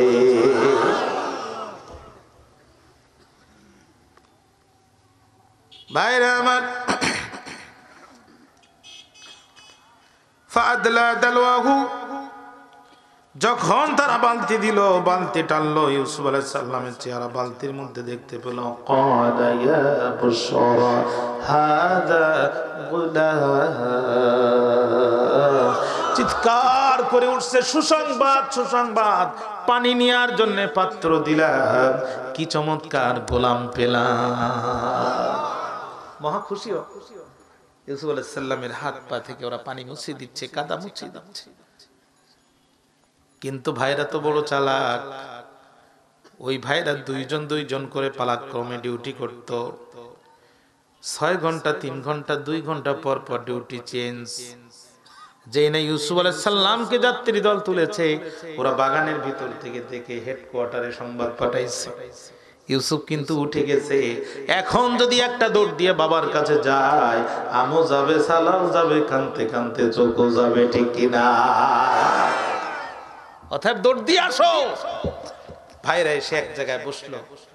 ভাইরা বলছে, তোমরা কি চাও? আমরা গোলামকে নিয়ে যেতে চাই। বলছে, এত ফাও পাইছো আর নিয়ে যাবা? যে দেশে নিচতলার বালিশ 2 তলায় উঠতে 1 লক্ষ টাকা কেয়ারিং খরচ হয়, আর সেই দেশে তুমি এত সুন্দর গোলাম মাগনা নিয়ে যাবা? অতগুলো হাত কেছি না, নিয়ে যেতে চাও পারবা, তবে কিছু মাল পানি দাও। মাল পানি ছাড়া কাম হবে না। আমার একবার কাগজপত্র হারায় গেল, ধানমন্ডি থানায় আমি একটা জিডি করতে গেলাম। জিডি লেখার পরে দারোগা সাহেব বসে আছে, আমার থেকেও বড় দাড়ি, হেতেও কিছু কয় না, আমিও কিছু কই না। সারা দেশে প্রধান বক্তার ওয়াজ করে, বুদ্ধি শুদ্ধি তো একেবারে আমার কম না। কিন্তু আমি মনে মনে চাচ্ছি যে চাচা আমার কাছে তো শাক, চাওয়ার আগে যদি আমি দিই তাহলে অপরাধী আমি হয়ে যাবো, এতে আগে শাক আমার। দাড়ি তো আমার চেয়ে চাচার বড় বেশি। লাস্টে বলছে, হুজুর 500 টাকা দেন। প্রধান বক্তার অবস্থা যদি এই হয়, শ্রোতার অবস্থা কি আপনারা হিসাব করে দেন? কোনো কিছু পাও নাই, মাল পাও আর নিয়ে যাও, তা হবে না। মাল পানি দাও। খুব নগণ্য মূল্যের বিনিময়ে আপন ভাইরা সেই দিন ইউসুফ আলাইহিস সালামকে বিক্রি করে দিয়েছিল। সত্য 2টা। 1 নাম্বার, এখানে বেশিক্ষণ দেরি করতে পারবে না, খুব দ্রুত জায়গা ত্যাগ করতে হবে, এখানে আর কখনো আসতে পারবে না। নাম্বার 2, এ গোলাম বড় চালাক গোলাম, এ গোলাম বড় চালাক গোলাম, এ যদি একবার ছাড়া পায়, তোমরাও পাবা না, আমরাও পাবো না। অতএব সাবধান, এরে নিয়ে যাবা যখন, হাত আর পা বেঁধে উটের পিঠে চড়াবা তখন। ইউসুফ আলাইহিস সালামের হাত আর পা বেঁধে উটের পিঠে চড়ানো হলো, রওনা শুরু করে দেওয়া হলো। নবী ইউসুফ আলাইহিস সালাম তাকিয়ে দেখে, ওই যে মা রাহিলার কবর দেখা যায়। মায়ের কবর দেখে উনি চিনতে পেরেছেন। কানতে কানতে উটের পিঠ থেকে হাত পা বাঁধা অবস্থায় লাফিয়ে পড়লেন। হামাগুড়ি দিতে দিতে মায়ের কবরের সামনে যে চোখের পানি ফেলে বলে, মা ইরফা রাসাকি ইয়া উম্মি, তাফসীর কুরতুবীর বর্ণনা, ইরফা রাসাকি ইয়া উম্মি, এ আমার জনম দুঃখিনী মা, কবর থেকে মাথাটা একটিবার উঁচু করে দে, আমি তোর ইউসুফ তোর জীবনের শেষবার দেখতে চাই। মা রে, কখনো তোমার কবর হয়তো আর দেখা হবে না। এই বলে মায়ের কবরের সামনে হযরত ইউসুফ আলাইহিস সালাম কাঁদতেছে। পানের ভাইরা আমার, সঙ্গে সঙ্গে যাত্রী দল মনে করলো সম্ভবত ইউসুফ পালানোর জন্য প্রস্তুতি নিচ্ছে। পিছন দিক থেকে যে ইউসুফ আলাইহিস সালামকে আঘাত করা শুরু করলো, মনের কষ্ট মনের মধ্যে চাপা রেখে নবী ইউসুফ পিছন দিকে ফিরে একটি কথা বলেছিল, মারিস না, চেহারা দেখে কি বুঝিস না আমরা পালানোর মতো গোলাম না। Cowards die many times before their death. The valiant never taste of death but once. পুরুষেরা মৃত্যুর পূর্বে অনেকবার মরে, কিন্তু এক পিতার রক্তে যে মর্দে মুমিন জন্মগ্রহণ করে, যে আল্লাহর উপর ঈমান এনেছে, আল্লাহর কোরআনের উপর ঈমান এনেছে, নবীজির উপর ঈমান এনেছে, সে মর্দে মুমিন কোনদিন বাতিলের ভয়ে ময়দান থেকে পালাতে পারে না। আল্লাহর নবী কাফেরদের বিরুদ্ধে লড়াই করেছেন, ময়দান থেকে পালায় নাই। 313 জন সাহাবী নিয়ে বদরে লড়েছেন, ময়দান থেকে পালায় নাই। উহুদের শেষ পর্যন্ত লড়াই চালিয়ে গিয়েছেন, ময়দান থেকে পালায় নাই। খন্দকের যুদ্ধে বিজয় ছিনিয়ে এনেছেন, ময়দান থেকে পালায় নাই। মুসলমানরা অসংখ্য জিহাদের ময়দানে অংশগ্রহণ করেছে। দজলার খরস্রোত পাড়ি দিয়ে আফ্রিকার বুকে মুসলমানরা কালেমার পতাকা উড্ডীয়ন করেছে, তবুও ময়দান থেকে পালায় নাই। আমরা খালিদের জাত, তারিকের জাত, মোহাম্মদ বিন কাসিম, গাজী সালাউদ্দিন আইবির রক্ত আমাদের ধমনীতে প্রবাহিত। আমরা কোরআনের জন্য, ইসলামের জন্য শরীরের সবটা রক্ত ময়দানে ছেড়ে দিতে পারি, কিন্তু ইসলাম বিরোধীদের কাছে একটি দিনের জন্য ময়দানকে ছাড়তে পারি না। চেহারা দেখে বুঝিস না আমরা পালানোর মতো গোলাম না। আমাদের জাতির পিতা ইব্রাহিম আলাইহিস সালাম নমরুদের নির্যাতনের জাতাকলে পিষ্টে শেষ পর্যন্ত অগ্নিকুণ্ডে নিক্ষেপিত হয়েছিলেন, কিন্তু ময়দান ছেড়ে পালায় নাই।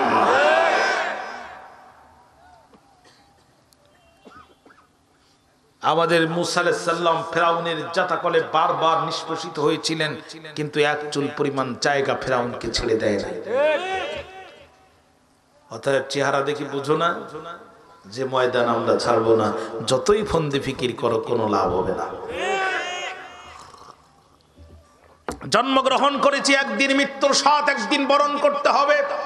সেই মৃত্যু যদি ইসলামের জন্য হয়, সেই মৃত্যু যদি আল্লাহর জন্য হয়, সেই মৃত্যু যদি রসুলের মহব্বতের জন্য হয়, আমার এই জন্ম সার্থক। এর থেকে ভালো মৃত্যু আর হতে পারে না, ঠিক কি না? সুতরাং আমার জানাজা কোথায় হবে, আমি কোথায় মরবো আমি জানি না। আপনার জানাজা কোথায় হবে, আপনার মৃত্যু কোথায় হবে আমি জানি না। অতএব জন্ম যখন নিয়েছি, মৃত্যুর স্বাদ গ্রহণ করতেই হবে। আমরা চাই আমাদের মৃত্যুটা আল্লাহর ইসলামের জন্য হোক, ঠিক কি না? ইউসুফ আলাইহিস সালাম বলিষ্ঠ ভাষায় বললেন, চেহারা দেখে বুঝিস না আমরা পালানোর মতো গোলাম না। কিন্তু আঘাত বন্ধ হয় না। ইউসুফ আলাইহিস সালাম আকাশের দিকে তাকালেন, কি যেন দোয়া করলেন। মুহূর্তের ভিতরে তাফসিরে এসেছে, পরিচ্ছন্ন পরিষ্কার আকাশ অন্ধকার হয়ে গেল। হঠাৎ করে সুইচ অফ করে দিলে যেমন এখানে অন্ধকার নেমে আসবে, আকাশের দিকে তাকিয়ে ইউসুফ আলাইহিস সালাম দোয়া করার সাথে সাথে অন্ধকার এসে গেল। তার কারণ আল্লাহর প্রিয় মানুষেরা যেই ভূখণ্ডে নির্মম, নিগৃহীত আর নির্যাতনের শিকার হয়, আল্লাহর আকাশের দরজা ওই ভূখণ্ডের জন্য গজবের দরজা খুলে যায়।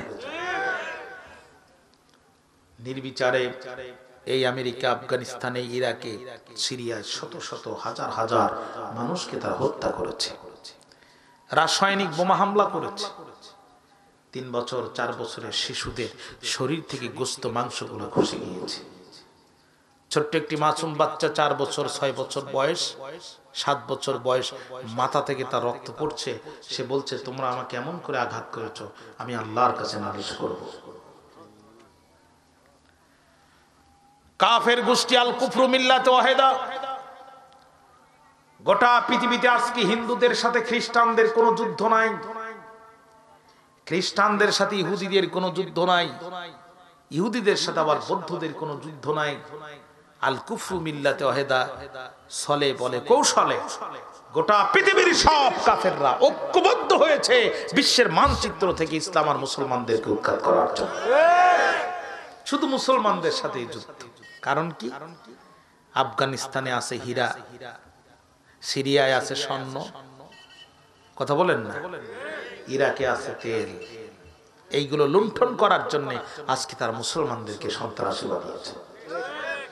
যে আমেরিকা তালেবানকে সন্ত্রাসী টেররিস্ট সংগঠন বলে স্বীকৃতি দিয়ে 20 বছর আগে আফগানিস্তানে আক্রমণ করে হাজার হাজার মুসলমানকে হত্যা করেছে, এই আমেরিকার প্রেসিডেন্ট কাতারে তালেবানদের সাথে মিটিং করে বলতে বাধ্য হয়েছে যে তারা সন্ত্রাসী সংগঠন নয়। এখন আমার প্রশ্ন হচ্ছে, এই 20 বছরে যুদ্ধ করে একটা দেশের উপরে যে ক্ষতি তুমি করলে, এই ক্ষতি পুষিয়ে দেবে কে? আল্লাহ বলছে ওদের পুষায় দেয়া লাগবে না, করোনা দিয়ে আমি একেবারে মুনাফা সহ আদায় করে দেব। কথা বলেন পানেল ভাই। ডক্টর সিটি বলা হয় ইটালিকে। এত পরিমাণ ডক্টর বাস করে ইটালিতে। ইটালির রাজধানী রোমকে বলা হয় ডক্টর সিটি, ডাক্তারদের শহর।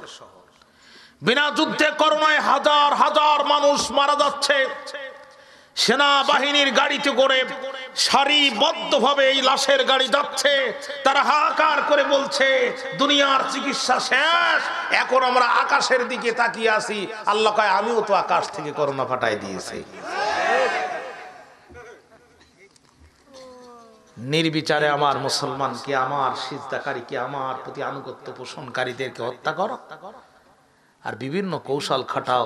এখন বলছো দুনিয়া ট্রিটমেন্ট শেষ, আকাশ আরো দেরি করো। 1 বছর হয়ে গেল, এখনো ভ্যাকসিনের কোনো খবর নেই। ও ভ্যাকসিন আসার আগে অর্ধেক পরিষ্কার হয়ে গেল।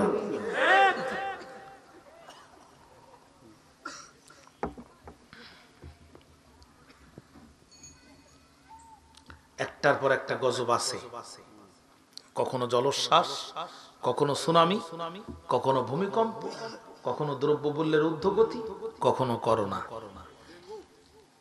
করোনার ভয় সবাই পায়।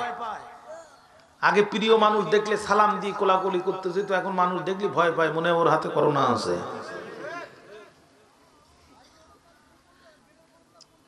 কি অবস্থা প্রিয় ভাইরা, কি জুলুম, কি নির্যাতন মানুষ মানুষের উপরে করে। হসপিটালগুলোতে কোনো ট্রিটমেন্ট নাই। করোনার রোগীকে ধরে ঘরের মধ্যে তালা দিয়ে আটকে রাখছে। 4 ঘন্টা পর রোগী ভিতর থেকে মোবাইল করতেছে, আমার ট্রিটমেন্টও করে না, আমার খেতেও দেয় না। রোগীর স্বজনরা নিচে যেয়ে বলতেছে আমাদের রোগীকে এভাবে কেন আটকে রাখছেন? কয় আপনারা কিভাবে জানলেন? সে তো মোবাইল করেছে। কয় ওর কাছে মোবাইল আছে, পরে যে মোবাইল কেড়ে নিয়েছে, কোনো ট্রিটমেন্ট নাই। ওই অবস্থায় রোগী মারা গেল। লাট যখন ডেলিভারি করছে 4 লক্ষ টাকা বিলের একটা স্লিপ হাতে ধরায় দিল। কি জুলুম চলছে প্রিয় ভাইরা। মানুষ মানুষের উপরে শুধুমাত্র ইসলাম না থাকার কারণে জুলুমের নির্যাতনে মানুষকে নিষ্পেষিত করছে। আপনারা আমার চেয়ে খবর ভালো রাখেন। জুলুম আর জুলুম। 30 টাকা পেঁয়াজ 300 টাকা, 7 টাকার লবণ 100 টাকা পার হয়ে গেছে। কথা বলেন কি অত্যাচার আর নির্যাতন চলছে গোটা পৃথিবীতে। গোটা পৃথিবী স্তম্ভ। এয়ারপোর্ট গুলোতে হাহাকার, কোনো মানুষ নাই। যেখানে দিন বিমান ওঠানামা করতো কয়েকশো, সেখানে মাত্র 2 থেকে 3টা, কোনো মানুষ নাই। মাস্ক মুখেও পড়ছে, কানেও পড়ছে। ছোটকালে দেখতাম গরুর মুখে ঠুসি দিত। এটা আপনারা কি বলেন? গুমা, মুখারি, মুখারি গুমা। এটা কি উর্দু ভাষা? বাংলাদেশের ভাষা। আমাদের এলাকায় বলে ঠুসি ঠুসি। এটার কারণ কি? ও যাতে মানুষের খাবার না খায়, ঠিক কি না? ও যাতে অন্যের খাবার না খায়। আল্লাহ এই ঠুসি মানুষের মুখে দিয়ে প্রমাণ করছে তোমরা এখন পশুর কাতারে চলে গিয়েছো। আমরা বারবার আমাদের মা বোনদেরকে নসিহত করেছি, মা বোনরা মুখটা ঢাকেন। ওই চেহারা দেখার অধিকার শুধু আপনার স্বামীর আছে, আর পৃথিবীর কারণ নাই। কিছু নারীবাদীদের কথা শুনে আমার মা বোনরা আমাদের বিরুদ্ধে কথা শুরু করলো। আল্লাহ এমন করোনা দিছে, হেতের বেটিটাও মাস্ক পরে, বেটাটাও মাস্ক পরে। এখন দুটোরে আল্লাহ হেজাব পরাই ছাড়ছে।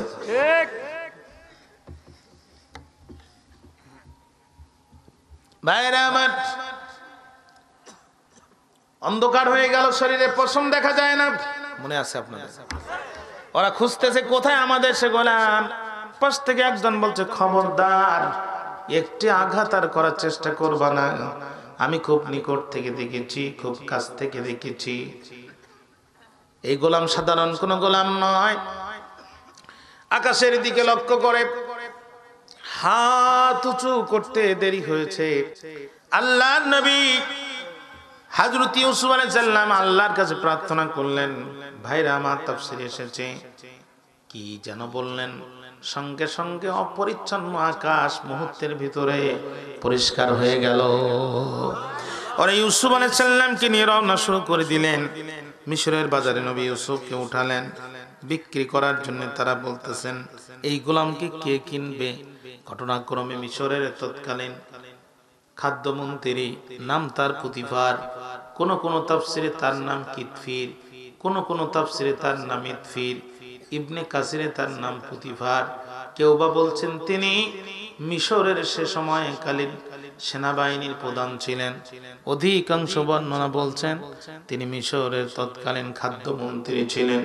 ইবনে কাসিরের মতে নির্ভরযোগ্য মত হলো মিশরের তৎকালীন খাদ্যমন্ত্রী আজিজ মিসর ইউসুফ আলাইহিস সালামকে দেখলেন, আর দেখেই বুঝলেন এই গোলাম সাধারণ গোলাম নয়। মুখে বললেন দাম কত, হাতটা দিয়ে সাথে সাথে ধরে ফেললেন, হাত দিয়ে ধরলেন আর মুখে বললেন দাম কত।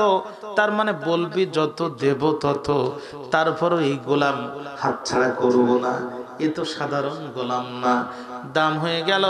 ইউসুফ আলাইহিস সালামকে খরিদ করে বাড়ি নিয়ে গেলেন। স্ত্রী জুলাইখাকে উদ্দেশ্য করে কি বক্তব্য দিয়েছিলেন আল্লাহ রাব্বুল আলামিন সেই বক্তব্য কোরআনে কোট করেছেন। অকালাল্লাযী ইশতারাহু মিন মিসর লিমরাআতিহি আকরিমি মাসওয়াহু আসা আইয়ানফা'না আও নাত্তাখিযাহু ওয়ালাদা। চিৎকার করে আরো একবার বলেন আল্লাহু আকবার। ডাক দিয়ে বলল প্রাণের বিবি, ও জুলেখা কোথায় তুমি? কাল বিলম্ব করো না বিবি রে, দেখো তো তোমার জন্য একটি গোলাম নিয়ে এসেছি। আকরিমি মাসওয়াহু, মন্ত্রী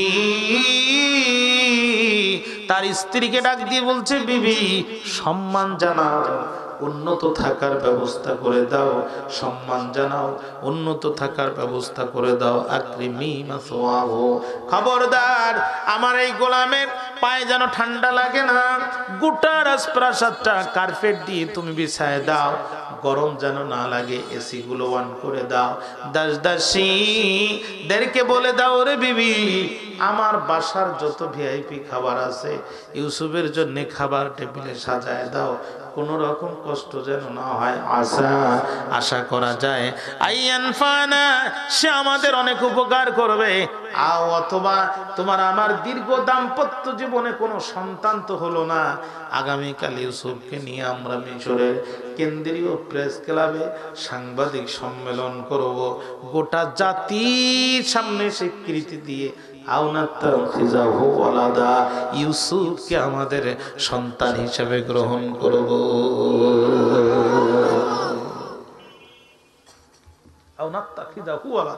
আমাদের সন্তান হিসেবে গ্রহণ করব। এখন আপনারা বলেন ভাইরা যদি ইউসুফ আলাইহিস সালামকে কূপে ফেলে না দিত, ইউসুফ আলাইহিস সালাম কি রাজপাড়ার সাথে পৌঁছাতে পারত? না। জোরে বলেন। তাহলে ইসলামের উৎপত্তি থাকার কারণে আপনার উপরে যে গজব আসে, আপনার উপরে যে হুমকি আসে, আপনার উপরে যে নির্যাতনের হুমকি আসে, বিশ্বাস করেন এটা গজব নয়। এই ঝড় আপনাকে উৎখাত করার জন্য আসে নাই, এই ঝড় এসেছে আপনাকে প্রতিষ্ঠিত করার জন্য। এই ঝড় আপনাকে উৎখাত করবে না, এই ঝড় আপনাকে প্রতিষ্ঠিত করবে, এই ঝড় আপনাকে প্রতিষ্ঠিত করবে। কাটায় রিখান্ত গান কমল তুলিতে, দুঃখ বিনা সুখ লাভ হয় কি মহিতে। ফুলের ঘেরান নিবেন অথচ ফুলের কাটা সহ্য করবেন না, তা হবে না। চার দেয়ালের মাঝে ভোনা খিচুড়ি খেয়ে ইসলাম কেন? পৃথিবীর কোন আদর্শ বাস্তবায়ন হবে না। আদর্শ বাস্তবায়ন করতে গেলে কারাগারে যেতে হবে, রক্ত দিতে হবে, প্রয়োজনে হাসির মুখে মৃত্যুকে আলিঙ্গন করতে হবে, ঠিক কিনা? নবীদের পর্যন্ত কূপে নিক্ষেপিত হতে হয়েছে ইসলামের জন্য, আপনি আমি সেখানে কোথায়?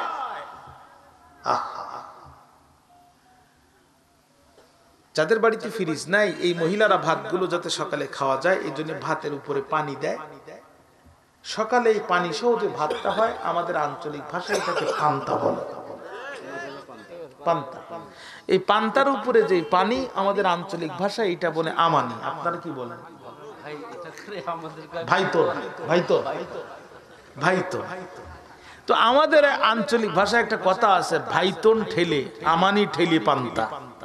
তার মানে পানি দেওয়া ভাত যদি খেতে চাও, ওর উপরে থাকা যে ভাইতন এইটা হয় সরাও নাই তুমি খাও। উপরের ভাইতন অথবা আমানি সরানো ছাড়া পান্তা ভাত খেতে পারবে না। জেল জুলুম খাটা রক্ত দেওয়া ছাড়া ইসলাম প্রতিষ্ঠিত হবে না।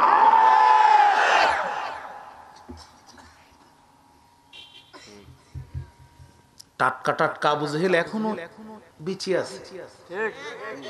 এরা যদি ইসলামটারে কদু আর লাউয়ের মতো পাইতো, নিজে হাতে টুকরা টুকরা করে শেষ করে ফেলে দিত। এত সহজ না, এত সহজ না। যারা শুধু মাদানি জিন্দেগি রস করে, এরা কোশ্চিন কালো মাদানি জিন্দেগি পাবে না যতদিন মক্কা জিন্দেগির মান্না সহ্য করবে। বক্তৃতা বছরে একটা করব, তারপরও কারো দালালি করব না, কোরআন থেকে সরাসরি কথা বলবো। পারলে ডাকবেন, না পারলে বাসায় ঘুমাবো, কোনো আফসোস নাই। তবে মাইকা শ্রোতা দিবেন, কোরআনের কথা একটা গোপন করব না, যদি গদ্দানও চলে যায়।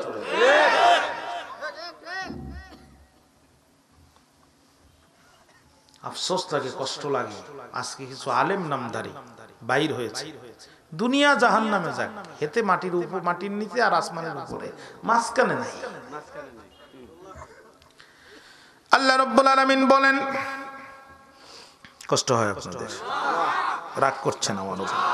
ওয়াকাযালিকা মাক্কান্না লিইউসুফা ফিল আরদ, হে নবী আমি এইভাবে জমিনে ইউসুফকে প্রতিষ্ঠিত করেছিলাম। আয়াতটা বুঝে থাকলে বলেন তো দেখি, জমিনে প্রতিষ্ঠিত করার মালিক কে? আরো জোরে কোন, আরো জোরে কোন। কূপ থেকে ইউসুফ আলাইহিস সালামকে তুলে রাজপ্রাসাদে পৌঁছে দিয়েছে কে?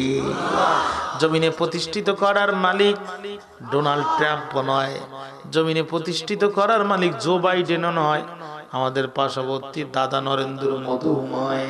জমিনে প্রতিষ্ঠিত করার মালিক আল্লাহ। আল্লাহ যদি প্রতিষ্ঠিত করে, পৃথিবীর কোন বাবার বেটা বেটি আপনাকে তাড়াতে পারবে না। মাক্কান্না প্রতিষ্ঠিত করেছিলাম আমি ফিল আরদ, জমিনে। বক্তব্য কার? জমিন আল্লাহর, আকাশ আল্লাহর, আসমান আল্লাহর। আল্লাহ সিদ্ধান্ত নেবে আপনি এই জমিনে থাকবেন কি থাকবেন না। আল্লাহ ছাড়া পৃথিবীর কারোর এই সিদ্ধান্ত নেওয়ার অধিকার নাই। আল্লাহ বলছেন, আল্লাহু গালিবুন আলা আমরিহি, আল্লাহ তাআলা তার সিদ্ধান্ত বিজয়কারী। ডোনাল্ড ট্রাম্প কি সিদ্ধান্ত নিয়েছিল? আল্লাহ বলে আমি ওটা তোয়াক্কা করি না। জো বাইডেনের পররাষ্ট্র নীতি কি হবে আমি আল্লাহর দেখার বিষয় না। গোটা পৃথিবীর সব কাফের মিলে আমার মুসলমানকে উৎখাত করার জন্য কোথায় কি চক্রান্ত করলো, এটা আমি আল্লাহ তোয়াক্কাও করি না। আমি শুধু একটি কথাই জানি, আল্লাহু গালিবুন আলা আমরিহি, আমি আল্লাহ সিদ্ধান্ত নেব, যেটা জমিনে বিজয় হবে সেটা।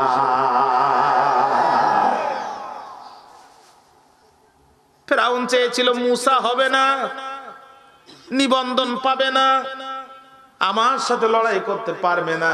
আমি আল্লাহ চেয়েছিলাম মুসা হবে, জমিনে থাকবে, মুসা থাকবে মাগা, তুই ফেরাউন থাকবি না। বক্তৃতাকে একটু বাড়াবো না শেষ করি দেব? 12টা বাজতে যায়।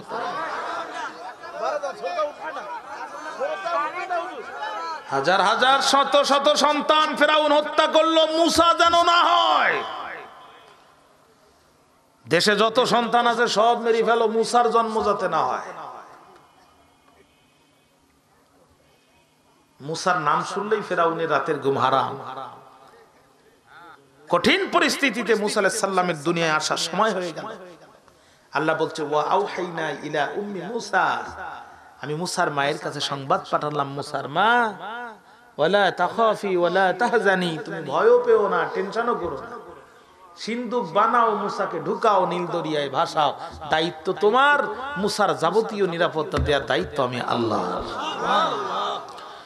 মুসার মা 10 মাস 10 দিন গর্ভে ধারণ করে সন্তান জন্ম দিয়ে ওই সন্তানকে নীল নদে ভাসায় দিতে কষ্ট লাগে। তুমি মনে করো না যে আমি আল্লাহ তাআলা এটা বুঝি না, তবে তুমি এটাও মনে রেখো, সন্তান তোমার, বান্দা আমার। তোমার কলিজায় দয়া যদি থাকে 1 ভাগ, আমি আল্লাহর কলিজায় দয়া 99 ভাগ। অতএব সাবধান, তুমি মনে করো না যে আমার কষ্ট লাগে না। আমি তোমার কাছে ওয়াদা করতেছি, ইন্না রাদ্দুহু, আমার তোমার মুসাকে তোমার কাছে আমি ঘুরাই ফিরাই আবার দিয়ে দেব বলে মাঝখানে আমি মুসার নিরাপত্তার ব্যবস্থা করে দেব। শুধু তাই না, আমি আল্লাহ এটাও ওয়াদা করলাম, তোমার মুসাকে আমি নবী বানায় দিব। ভাষায় দিল নদীতে, বোনকে বলল তুমি দেখতে থাকো সিন্ধুক কোথায় যায়। নীল নদের ঢেউকে আল্লাহ বলে দিলেন, আমার ছোট্ট মুসা যেন কষ্ট না পায়। নীল নদের পানি খুব সুন্দর করে মুসা আলাইহিস সালামের খাটিয়ে মুসা আলাইহিস সালামের সিন্ধুক নিয়ে ফিরাউনের নৌঘাটে আটকায় দিয়েছে। গোয়েন্দা বিভাগের প্রধান যিনি লক্ষ্য করে দেখলেন, তিনি রাজার নৌঘাটিতে লাগছে একটা নতুন সিন্ধুক, না জানি আর এর মধ্যে কোন নতুন মডেলের বন্দুক। উনি দ্রুত সেনাবাহিনীর প্রধানকে সংবাদ দিলেন। সেনাবাহিনীর প্রধান কাল বিলম্ব করলেন না, র্যাব, পুলিশ, চিতা কোবরা, আনসার বিডিআর, চৌকিদার, দফাদার এক জায়গায় করে 2 ভাগ করলেন। 1 ভাগ দ্রুত ওই নৌবন্দরে পাঠালেন, আর 1 ভাগের নেতৃত্ব দিয়ে নিজেই ফেরাউনের কাছে যেয়ে বলে, রাজা একটা খবর আছে তাজা, ইতিমধ্যে আপনার নৌঘাটিতে লাগছে একটা সিন্ধুক, না জানি এর মধ্যে আছে আবার কোন নতুন বন্দুক। ফেরাউন ডাক দিয়ে বলে, দ্রুত নৌঘাটিতে যাও, যে কোনো সিদ্ধান্ত নাও, যারে পাবা ধরবা, যারে পাবা মারবা, কিন্তু সাবধান থাকবা মুসা যেন নিবন্ধন না পায়। কথা বোঝা গেছে?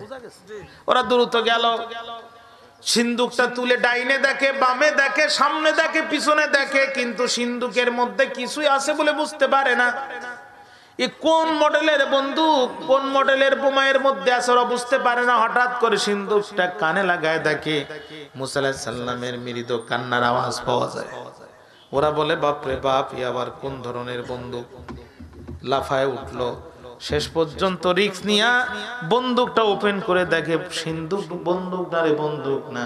এত চমৎকার মাসুম বাচ্চা দেখা যায়, আমরা আমাদের জীবনে এত সুন্দর বাচ্চা দেখি নাই, আমরা দেখিনি এত চমৎকার বাচ্চা দেখা যায়।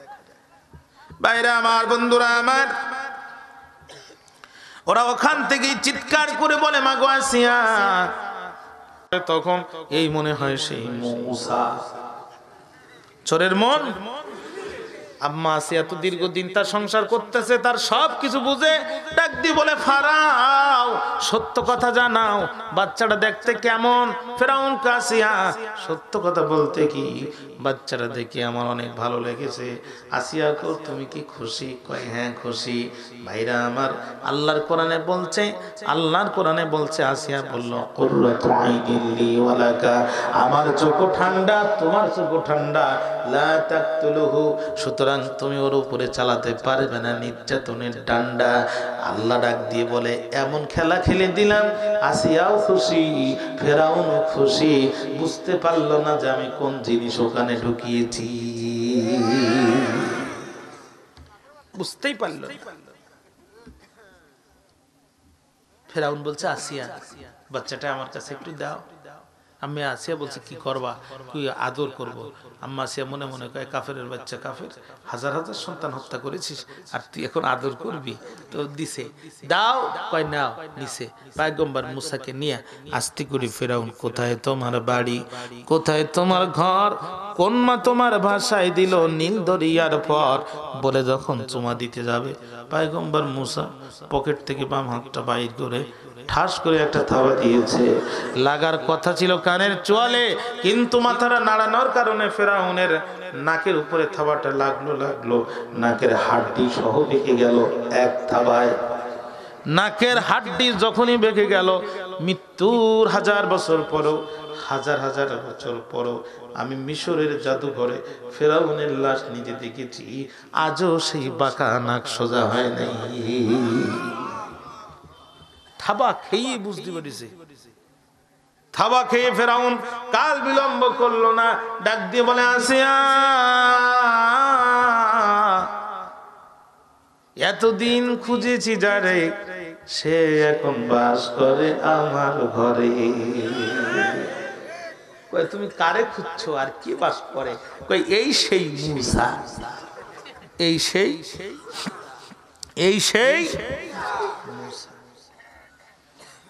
এই সেই মূসা। আম্মা আসিয়া কো ফেরাউন তোমার হলো কি? বৃদ্ধ বয়সে তোমাকে ধরেছে ভীমরতি, কি শুরু করলে তুমি? এত বড় বিশাল দাপটের ক্ষমতার অধিকারী তুমি, কিন্তু তোমার রাষ্ট্রে এখন শুধু একটা স্লোগান, মুসা ঠেকাও, মুসা ঠেকাও। সকাল হলে তোমার দেশের পত্রিকাগুলোর হেডলাইনে মুসা, দুপুর হলে তোমার দেশের টিভি নিউজগুলো মুসা, রাত হলে তোমার দেশের টকশোগুলো মুসা, শুধু মুসা আর মুসা, মুসা আর মুসা জিকির করে। ও ফেরাউন তোমার ঘটনা কি? এক মুসাকে উঠতে দেবে না, এক মুসার নিবন্ধন হতে দেবে না, সমাজে মুসাকে থাকতে দেবে না। এই জন্য নির্মম নির্যাতনের যে স্টিম রুলার গোটা দেশে চালিয়েছ, আল্লাহ এক মুসাকে হত্যা করার জন্য যে নির্যাতন চালিয়েছ, লক্ষ লক্ষ মুসা আল্লাহ এখন ঘরে তৈরি করে দিয়েছে। এক মুসা মারিবার তরে আজি লক্ষ মুসা ঘরে ঘরে।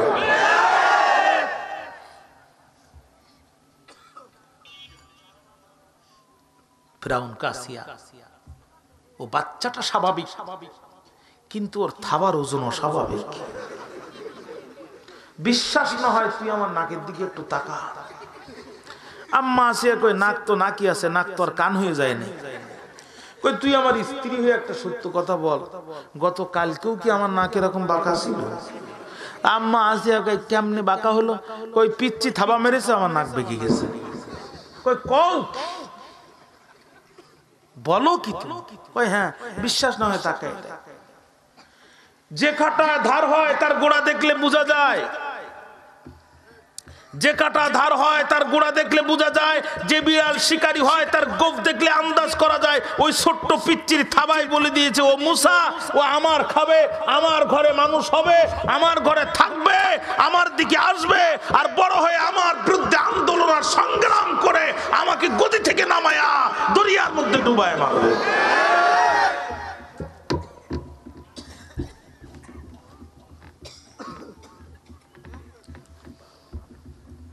ভাইরা আমার,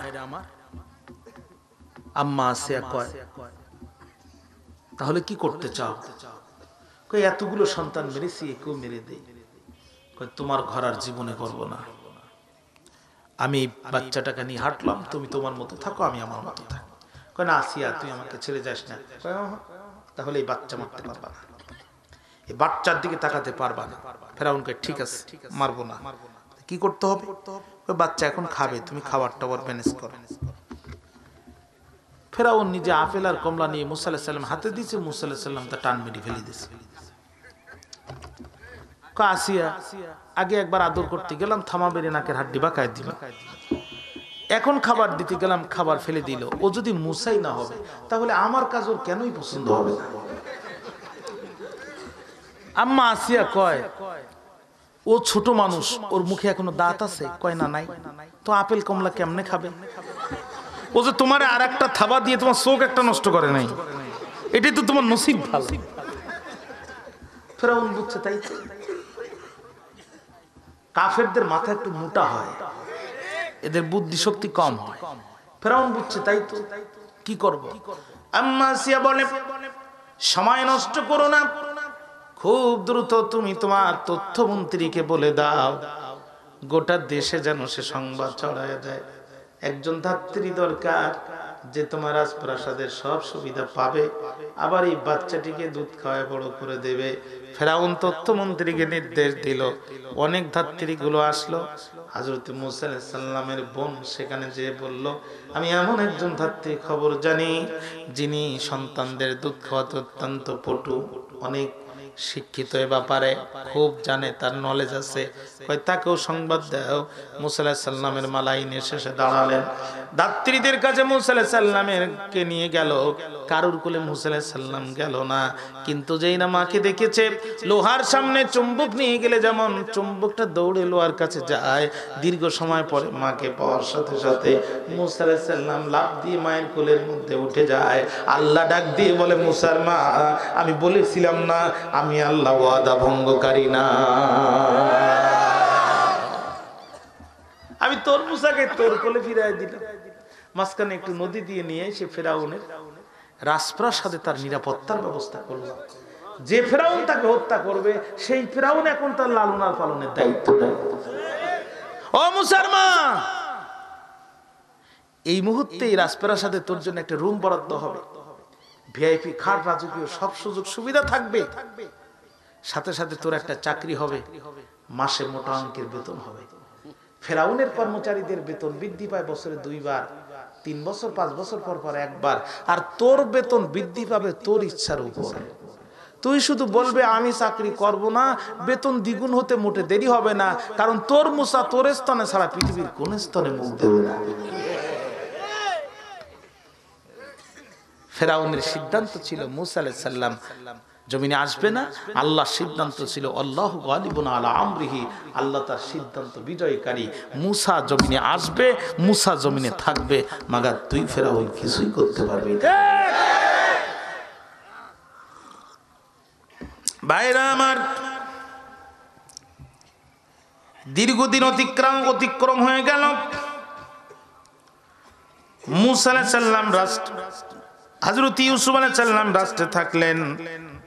এখন এবার আল্লাহ রাব্বুল আলামিনের দ্বিতীয় পরীক্ষা হাজির হবে।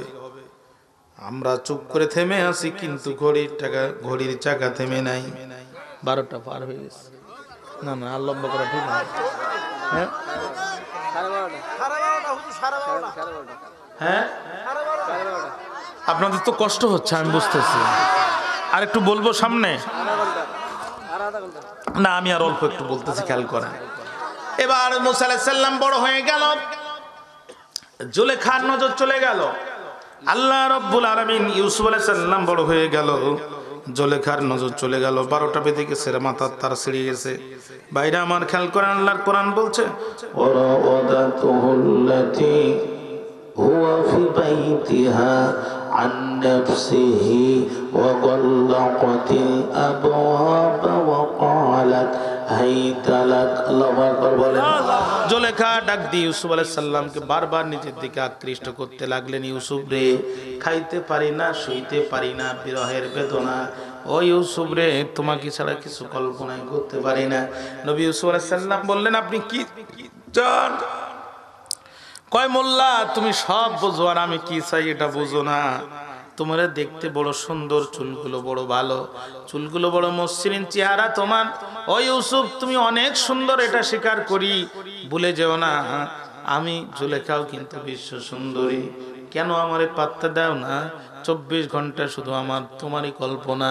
কারণে অকারণে ইউসুফ আলাইহিস সালামকে ডাকতেন, আর ইউসুফ আলাইহিস সালামের সাথে প্রেম নিবেদন করার জন্য চেষ্টা করতেন। নবী ইউসুফ বারবার জানিয়ে দিয়েছে, জুলেখা, এই ঘাটিতে তোর তীর ভিড়াতে পারবি না, কারণ আমি আল্লাহর নবী, ঠিক কিনা? জুলেখা, কাজ হবে না। জুলেখা রূপের প্রশংসা করতে লাগলো, কাজ হলো না। জুলেখা কয়, যদি সোজা আঙ্গুলে ঘি না ওঠে আঙ্গুল বাঁকা করবো। ইউসুফ রে, এমন কোনো দিন নাই মিশরের যুবকেরা আমি জুলেখার জন্য ইঁদুর আর তেলাপোকার বিষ খেয়ে আত্মহত্যা করে না। আর আমি তোমার প্রেমে পাগল হয়ে গেছি, তুমি প্রেমে সাড়া দাও না। সুতরাং সহজে যদি তুমি না আসো, আমি কিন্তু আঙ্গুল বাঁকা করব। ভাইরা আমার, আমি কথা না বাড়ে সরাসরি মুক্তাসার কথা বলে দিচ্ছি। জুলেখা বারবার প্রস্তাব দেয়। নবী ইউসুফ আলাইহিস সালাম একটি কথা বলে, আমি আল্লাহকে ভয় করি, তোমার এই অনৈতিক প্রস্তাবে রাজি হওয়া সম্ভব না। Because I am a prophet of Allah, আমি ওহী কর্তৃক নিয়ন্ত্রিত। অতএব জুলেখা অবৈধ। প্রেম আর ভালোবাসা আল্লাহর পয়গম্বরদেরকে স্পর্শ করতে পারে না। জুলেখা কাল বিলম্ব করলো না। ওয়াল্লাকাতিল আবওয়াব, বাবুন শব্দের অর্থ হচ্ছে দরজা, আবওয়াবুন শব্দ জমু তাকসির বহুবচন, দরজা সমূহ। তাহলে বোঝা গেল অনেকগুলো দরজা ছিল। কয়টা দরজা? তাফসিরে খাজিন বলছে 7টা, কোন তাফসির বলছে 10টা। 2 ধরনের বর্ণনা পাওয়া যায়। 10 দরজায় ঝুলাইলো তালা, জুলেখার মুখের কাপড় খোলা, মনে বড় জ্বালা রে পাঞ্জাবিওয়ালা। এবার তুমি যাবা কোথায়? এতদিন চেষ্টা করেছি, তোমার প্রেম পাই নাই, এখন তুমি প্রেম দেয়া ছাড়া আর পালানোর রাস্তা তোমার নাই। ও ইউসুফ, তাকে দেখো, দরজাগুলোতে সব মোটা মোটা তালা। নবী ইউসুফ আলাইহিস সালাম বললেন, ওয়া মাইয়াত্তাকিল্লাহ ইয়াজআল লাহু মাখরাজা। ও জুলেখা, তুই তোর 10টা দরজায় ঝুলাইছিস তালা, ইউসুফের জন্য তার রবের দরজা 24 ঘন্টাই খোলা। পৃথিবীর সব দরজায় তুমি তালা আটকাতে পেরেছো, কিন্তু আল্লাহর সাহায্যের দরজায় তালা আটকাতে পারো নাই, ঠিক কিনা? ভাইরা আমার, ইউসুফ আলাইহিস সালাম কাল বিলম্ব করলেন না। জুলেখার হাত থেকে বাঁচার জন্য ইউসুফ আলাইহিস সালাম দরজার দিকে দৌড় শুরু করলেন। উনি জানে দরজা বন্ধ, তারপরেও দরজার দিকে দৌড় শুরু করেছেন। আজকেও গোটা দেশের কোনো দরজা খোলা নাই, সব দরজায় তালা। কোনো দরজা খোলা নাই, শুধু জুলেখার দরজা খোলা, বাকি সব দরজায় তালা। কিন্তু হযরত ইউসুফ আলাইহিস সালাম কাল বিলম্ব করেন নাই, বন্ধ দরজার তালার দিকে তাকান নাই। তিনি আল্লাহর উপরে ভরসা করে বন্ধ দরজার দিকে দৌড়াচ্ছে। পিছন দিক থেকে জুলাইখা বলছে, ইউসুফ রে কোথায় যাও, তুমি কি দেখো না দরজায় তালা? নবী ইউসুফ ডাক দিয়ে বলে, জুলাইখা, আল্লাহর উপরে তাওয়াক্কাল করে বন্ধ দরজার তালার দিকে দৌড় মারার দায়িত্ব আমার, তালাগুলো ঠাস ঠাস করে খুলে দেওয়ার দায়িত্ব আমার। আল্লাহ আস্তাবাকাল বাব।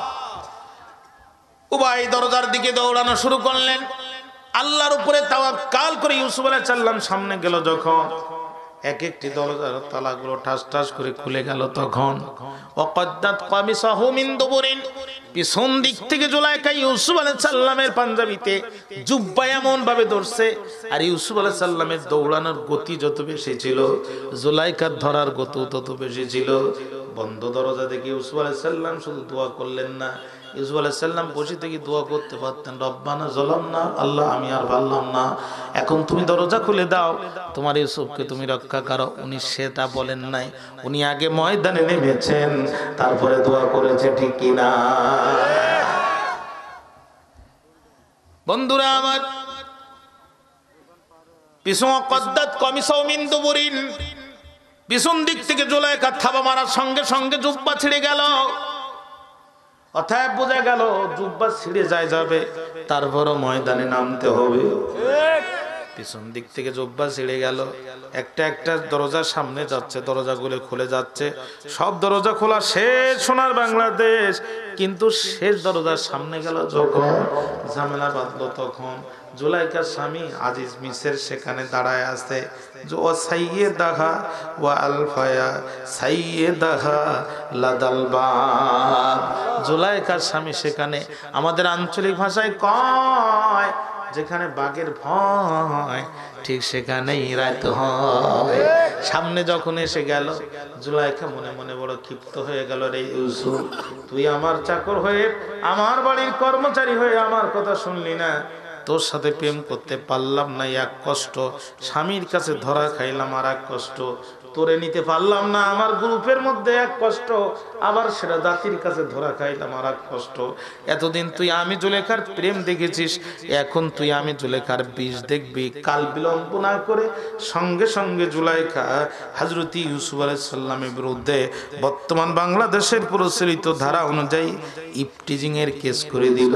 কিসের মামলা? ইফটিজিং এর মামলা। জুলাইখার মামলার ধরন কেমন ছিল আল্লাহ রাব্বুল আলামিন সেই কথা উল্লেখ করে দিয়েছেন। কি হচ্ছে এই মাইকটা? এই টান দিয়ে সাইদির মতো হয়, তোফাজ্জলের মতো, এটি কারণটা কি? قالت ما جزاء من أراد بأهلك سوءا إلا أن يسجن أو عذاب أليم। আরো জোরে একবার বলা যায় কি আল্লাহু আকবার? আমি শেষ করে দিচ্ছি, আর কষ্ট দিচ্ছি না কেন? আচ্ছা বলল, মা জাযাউ, কি তার পুরস্কার হতে পারে? মান যে আরাদা ইচ্ছা করে, বিহালিকা আপনার স্ত্রীর সাথে, সুয়ান অশ্লীল কাজের যে ইচ্ছা করে আপনার স্ত্রীর সাথে, আপনার স্ত্রীকে যে অনৈতিক কাজের প্রস্তাব দেয়, কি তার শাস্তি হতে পারে? ইল্লা ছাড়া, আইয়ুস জানা কারাগার আও আযাবুন আলীম মানে কঠিন ডিমান্ড।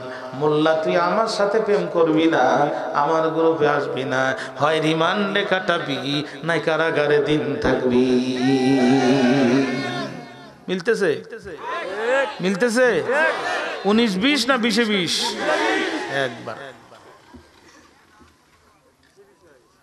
তুমি আমার সাথে প্রেম করবা না আবার বাইরে ঘুরে বেড়াবা, অত সহজ না। ইউসুফ আলাইহিস সালাম আশ্চর্য হয়ে গেছে, ওর মোটরসাইকেলে কি করলাহি নাকি আমি বুঝতে পারছি না। এখানে মাহফিল চলতে তার হেতে গ্যাস মারতেছে, যায় গ্যাসটা একটু 10 টাকা দূরে যেয়ে মারা যায় না, আরো জোরে মারতেছে চালাক আছে। যাক 12টা পার হয়ে গেছে, আপনারা কষ্ট হচ্ছে, আমি আর বাড়াই না। এত বাধা হলে কেমনে হয়? কোরআন শুনতে হয় নিরিবিলি পরিবেশ। এই কথাগুলো আমার সামনে কি কোনো নোট আছে? শুধু কোরআন, তাও অনুবাদ নাই। তাহলে আমার একটা শব্দ মিসিং হয়ে গেলে এটা চরম ব্যাপার না। আর এগুলো রেকর্ড হয়।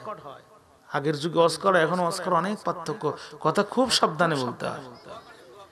আর মাশাআল্লাহ ক্যামেরাম্যানরা আছে, ওই একটা কথা যদি ভুল হয়ে যায় ওইটাই বারবার দিয়ে দেবে, তখন বিপদ হয়ে যাবে।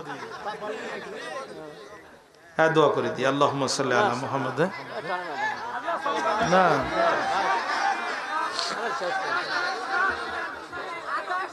আচ্ছা, আমি সংক্ষেপে দিচ্ছি।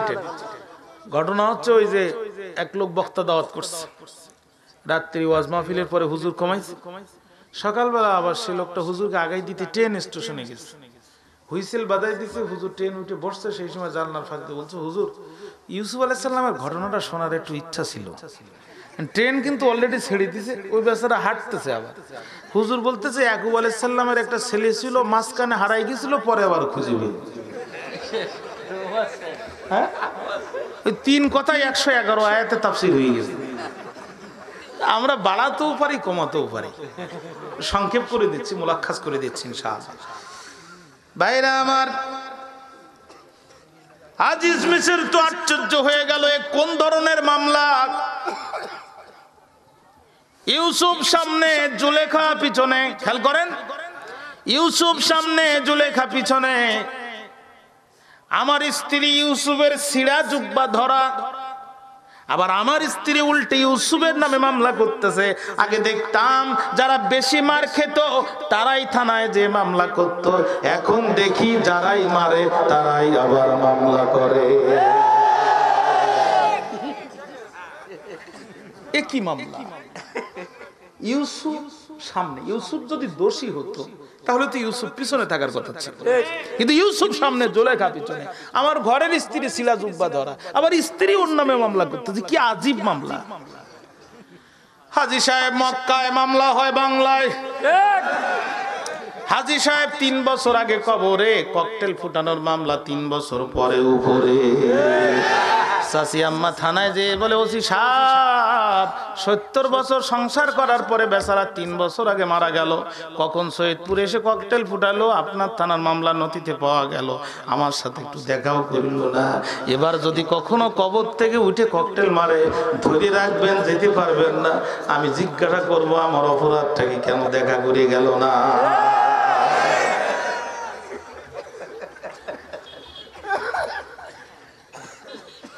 দুই পক্ষ মারামারি হলে যারা মার খেত তারাই যে মামলা করত, আর এখন যারাই মারে তারাই আবার বেকায়দা মামলা। এই মামলার রায় কিভাবে টানবে? আজিজ মিসর আশ্চর্য হয়ে গেল, কিন্তু তার মনে বিশ্বাস ছিল যে ইউসুফের মতো এত পুত পবিত্র চরিত্রবান মানুষের পক্ষে এটা সম্ভব নয়। অবাক হয়ে গেল। ভাইরা আমার, আজিজ মিসর শুধু নজরটা দিছে ইউসুফ আলাইহিস সালামের দিকে। ইউসুফ আলাইহিস সালাম সাথে সাথে বলছে, ইউসুফ আলাইহিস সালাম সাথে সাথে শুধু একটি কথা বলেছেন, সেটা হচ্ছে ক্বালা হিয়া রাওয়াদাতনি আন নাফসি। আমি না, এই কাজ আমি করতেই পারি না, সে তার দিকে আমাকেই ডাকছিল। আল্লাহ বলছে, আমার ইউসুফ শুধু এই কথাটা মুখ দিয়ে বলেছে, ওয়া শাহিদা শাহিদুম মিন আহলিহা, আর আমিও সাথে সাথে একটা সাক্ষী ম্যানেজ করে দিয়েছি। সেই সাক্ষী আমার ইউসুফের পক্ষে সাক্ষী দিয়েছে। শাহিদা সাক্ষী দিয়েছে, শাহিদু মিন আহলিহা মানে পরিবারের পক্ষ থেকে সাক্ষী। প্রথমত এই সাক্ষীর পরিচয় কি? এই সাক্ষী হচ্ছে জুলেখার আপন মামাতো বোনের একটি বাচ্চা। তাফসিরে এসেছে বয়স তার 4 মাস। এখন দ্বিতীয় প্রশ্ন, যে বাইরে থেকে সাক্ষী ম্যানেজ না করে শাহিদুম মিন আহলিহা পরিবারের পক্ষ থেকে সাক্ষী কেন ম্যানেজ করলেন? রাজা বাচ্চারা যে ক্ষমতাশালী, বাইরে যদি এরকম সাক্ষী কেউ দিত হয় ওরে খুন করতো, না হয় গুম করত। আর যদি চিন্তা করতে এর বাঁচায় রাখবো মারবো না, তাহলে সৈয়দপুর হাসপাতালে ভর্তি করে সিভিল সার্জনের সার্টিফিকেট নিত যে এর মস্তিষ্ক নষ্ট হয়ে গেছে, মাথা ঠিক নাই, এর পাবনায় নেওয়া জরুরি। আর সকালবেলা উকিল কোর্টে দাঁড়ায় বলতো অনারেবল জাস্টিস, এই জাতীয় মানসিক ভারসাম্যহীন রোগীর সাক্ষী গ্রহণ করে আমার মক্কেল জুলেখার বিরুদ্ধে এই দোষের তীর নিক্ষেপ করা কতটুকু সমুচিত হবে সেটা আপনার বিবেচনায় রাখলাম। আল্লাহ কয় আমি ওই ধান্দাবাজির সুযোগ দিলাম না। শাহিদুম মিন আহলিহা পরিবারের পক্ষ থেকে সাক্ষী বাছাই করলাম। 2 দাঁতের মাঝখানে অসাবধানতা বশত জিহ্বায় চাপ করে যদি আধা কেজি রক্ত বাইর হয়, পৃথিবীর কোন থানায় মামলা তো দূরের কথা, জিডি করারও সুযোগ নাই। শাহিদুম মিন আহলিয়া পরিবারের পক্ষ থেকে সাক্ষী ম্যানেজ করলাম, আর পরিবারের সাক্ষী বলছে আমার ভাইকে হুজুর মারে নাই। পরিবারের পক্ষ থেকে সাক্ষী ম্যানেজ করে দিয়েছি। ছোট্ট পিচ্চি জবান খুলে গেল, ছোট্ট পিচ্চি ডাক দিয়ে বলে মন্ত্রী, তোমার স্ত্রীর কথা শুনে এই মামলা রায় টানতে পারবা না। এই মামলা রায় যদি টানতে চাও তাহলে ইউসুফের জুব্বাটা খোলো, ল্যাবে ইটে অথবা পপুলার হসপিটালে পাঠাও, জুব্বাটা একটু ওখানে পরীক্ষা করো, এক্সরে করো, দেখো জুব্বার সামনের দিকে ছিঁড়া নাকি জুব্বার পিছন দিকে ছেঁড়া। ইনকানা কমিসু কুদ্দা মিন কুবুলিন ফাসাদাকাত ওয়া হুয়া মিনাল কাযিবিন। যদি জুব্বার সামনের দিকে ছেঁড়া হয় তাহলে বুঝতে হবে তোমার স্ত্রী মিথ্যাবাদী, আর যুবকটা তোমার স্ত্রী সত্যবাদী, আর যুবকটা মিথ্যাবাদীদের একজন। ও মন্ত্রী, শুধু জুব্বার সামনের দিকে তাকায় মামলা রায় দিও না, কারণ বিবাদীর কথা শুনে শুধু যারা মামলা রায় দেয় তারা কোনোদিন বিচার করতে পারে না, বিচারের নামে অবিচার হয়। অর্থাৎ বাদীর কথাও যেমন শুনতে হবে, বিবাদীর কথাও ঠিক তেমনই শুনতে হবে। আর যদি জুব্বার পিছন দিকে ছেঁড়া হয় বুঝতে হবে তোমার স্ত্রী ঘরে আছে মাগার মন তোমার ঘরে নাই। এজন্য আমরা বলি যে যারা 15 বছর 20 বছর বিয়ে করেছেন, মনে করতেছেন সকিনা জরিনা তো আমার ঘরেই আছে, আর কোথায় যাবে, মাঝে মাঝে একটু পরীক্ষা করেন মনটাও আপনার ঘরে আছে কিনা। আমার এক শ্রোতা কয়, হুজুর আমাদেরটা ঠিক আছে, আমরা বছরে মাত্র 1-2টা মাহফিল শুনি, আপনারা সারা বছর বাইরে থাকেন, আপনারাই খোঁজ খবর নেন আপনাদের কি অবস্থা। তা আমি বলি কোরআন হাদিস দিয়ে ওয়াজ করে এই রাত 12:30 পর্যন্ত যদি ঠান্ডায় এতগুলো রোগ আটকে রাখতে পারি, আর ঘরে একটা বউ আটকাতে পারবো না, এটা কোনো কথা? এখন তো ফালাম্মা রাআ কামিসাহু কুদ্দা মিন দুবুরিন ক্বালা ইন্নাহু মিন কাইদিকুন্না ইন্না কাইদাকুন্না আযীম।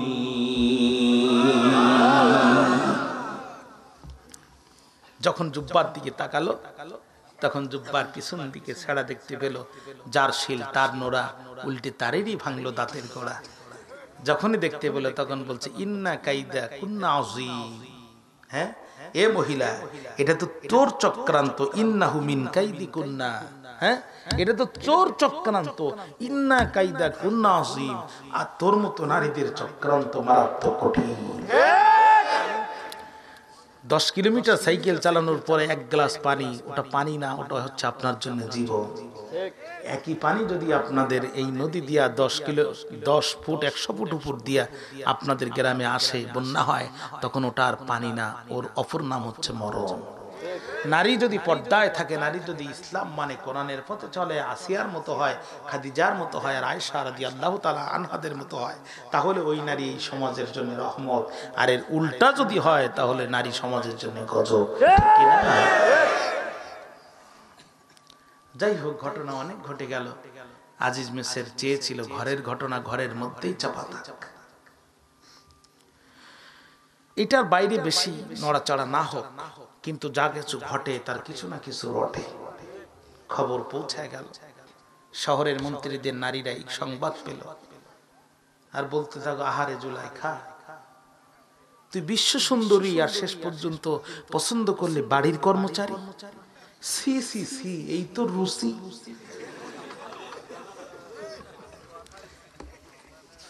فلما سمعت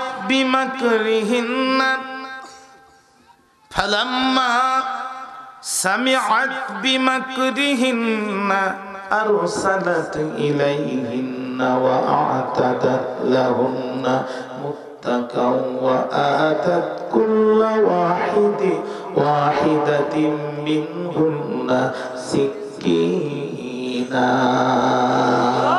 سكينا وقالت اخرج عليهن فلما رأينه أكبرنه وقطعن أيديهن وقلن حاش لله ما هذا بشر إن هذا إلا ملك كريم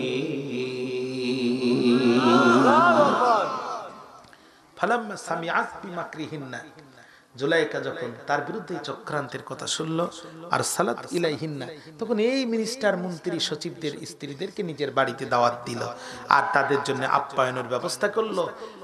বিলাসবহুল আরবীয় কুল বিছানা, তারা খাওয়া দাওয়ার পরে কোল বালিশের উপরে হেলান দিয়ে বসছে, প্রত্যেকের সামনে একটা করে ইজিপশিয়ান মাল্টা লেবু, মিশরীয় মাল্টা লেবু, সিক্কিনা ধারালো চাকু সাজায় রেখে দিয়েছে। ওরা বসে মাল্টা লেবুটা হাতে নিয়ে ছুরি দিয়ে যখনই টান দেবে, জুলাইকা তো বুদ্ধিমতী নারী, বুঝতে পেরেছিলেন ঝোপ বুঝেই কোপ মারা লাগবে। ক্বালাত ইখরুজ আলাইহিন্না, এই কথাই আমার শেষ কথা। আপনার বিরক্ত হয়ে যাচ্ছেন আমি বুঝতেছি। সঙ্গে সঙ্গে বলে, ইউসুফ তুমি এদের সামনে বাইর হয়ে আসো। ইউসুফ আলাইহিস সালাম যখন বাইর হয়ে আসলেন, ফালাম্মা রাআইনাহু আকবারনাহু, ইউসুফ আলাইহিস সালামকে দেখার সঙ্গে সঙ্গে নারীরা তাকবীর ধ্বনি দিয়ে উঠলো। শুধু তাকবীর ধ্বনি দিল না, মালটা লেবু কাটার বদলে প্রত্যেকের আঙ্গুলগুলো কেটে ফেলাচ্ছে আর মুখে বলতেছে, মা হাজা বাশার, ওরে জুলাইখা এরা কি দেখালি, এটা মানুষ হতে পারে না। ইন হাজা ইল্লা মালাকুন কারীম, এটা আল্লাহর ফেরেশতা ছাড়া আর কিছুই নয়। এজন্য এক সম্মানিত ফেরেশতা আকাশ থেকে নেমে এসেছে। জুলাইখা কয়, কেন আমি বিশ্ব সুন্দরী, আঙ্গুল কেটে ফেলাচ্ছিস, টপ টপ করে ঝরঝর করে রক্ত তোদের আঙ্গুল দিয়ে ঝরতেছে, মুখ দিয়ে বলতেছিস মা হাজা বাশার, এটা মানুষ হতে পারে না, এর এক সম্মানিত ফেরেশতা। একদিন দেখে তোদের অবস্থা যদি এই হয়, আজ আমি 10টা বছর দেখতেছি আমার কি অবস্থা। ইউসুফ আলাইহিস সালাম কয়, আল্লাহ, আগে এক নারী পাগল ছিল, এখন দেশের সব মেয়েও পাগল হয়ে গেল, এর থেকে যে ভাইরা কূপে ফেলে দিয়েছিল ওইটাই তো ভালো ছিল। ইউসুফ আলাইহিস সালাম আল্লাহর কাছে দোয়া করলেন, রব্বুল আলামিন তুমি আমাকে রক্ষা করো, এই নারীরা আমাকে যেই দিকে ডাকতেছে তার চেয়ে আমার কাছে কারাগার অধিক প্রিয়। ক্বালা রাব্বিস সিজনু আহাব্বু ইলাইয়া মিম্মা ইয়াদউনানি ইলাইহি। আল্লাহু আকবার বলেন। এরা যেই দিকে আমাকে ডাকতেছে এর থেকে আমার কারাগার অনেক ভালো, তুমি আমারে দ্রুত কারাগারে নেওয়ার ব্যবস্থা করো। পানের ভাইরা, বোঝা গেল সব সময় কারাগার কিন্তু নির্যাতনের জায়গা নয়, কোন সময় কারাগার নিরাপত্তারও জায়গা হয়। আল্লাহ জানে যে তোরে যদি এখন বাইরে রাখি ও গুম করে ফেলবে না, ও কোথায় তোর মারবে কেউ বুঝতে পারবে না। অর্থাৎ তোরে নিয়ে আগে ঠিক মতো সেভ করি, পরে সময় হলে বের করে দেবো না। কথা কন না? আল্লাহ এই পর্যন্ত আজকে আল্লাহ আমাদেরকে কবুল করুক। জোরে কান আল্লাহ।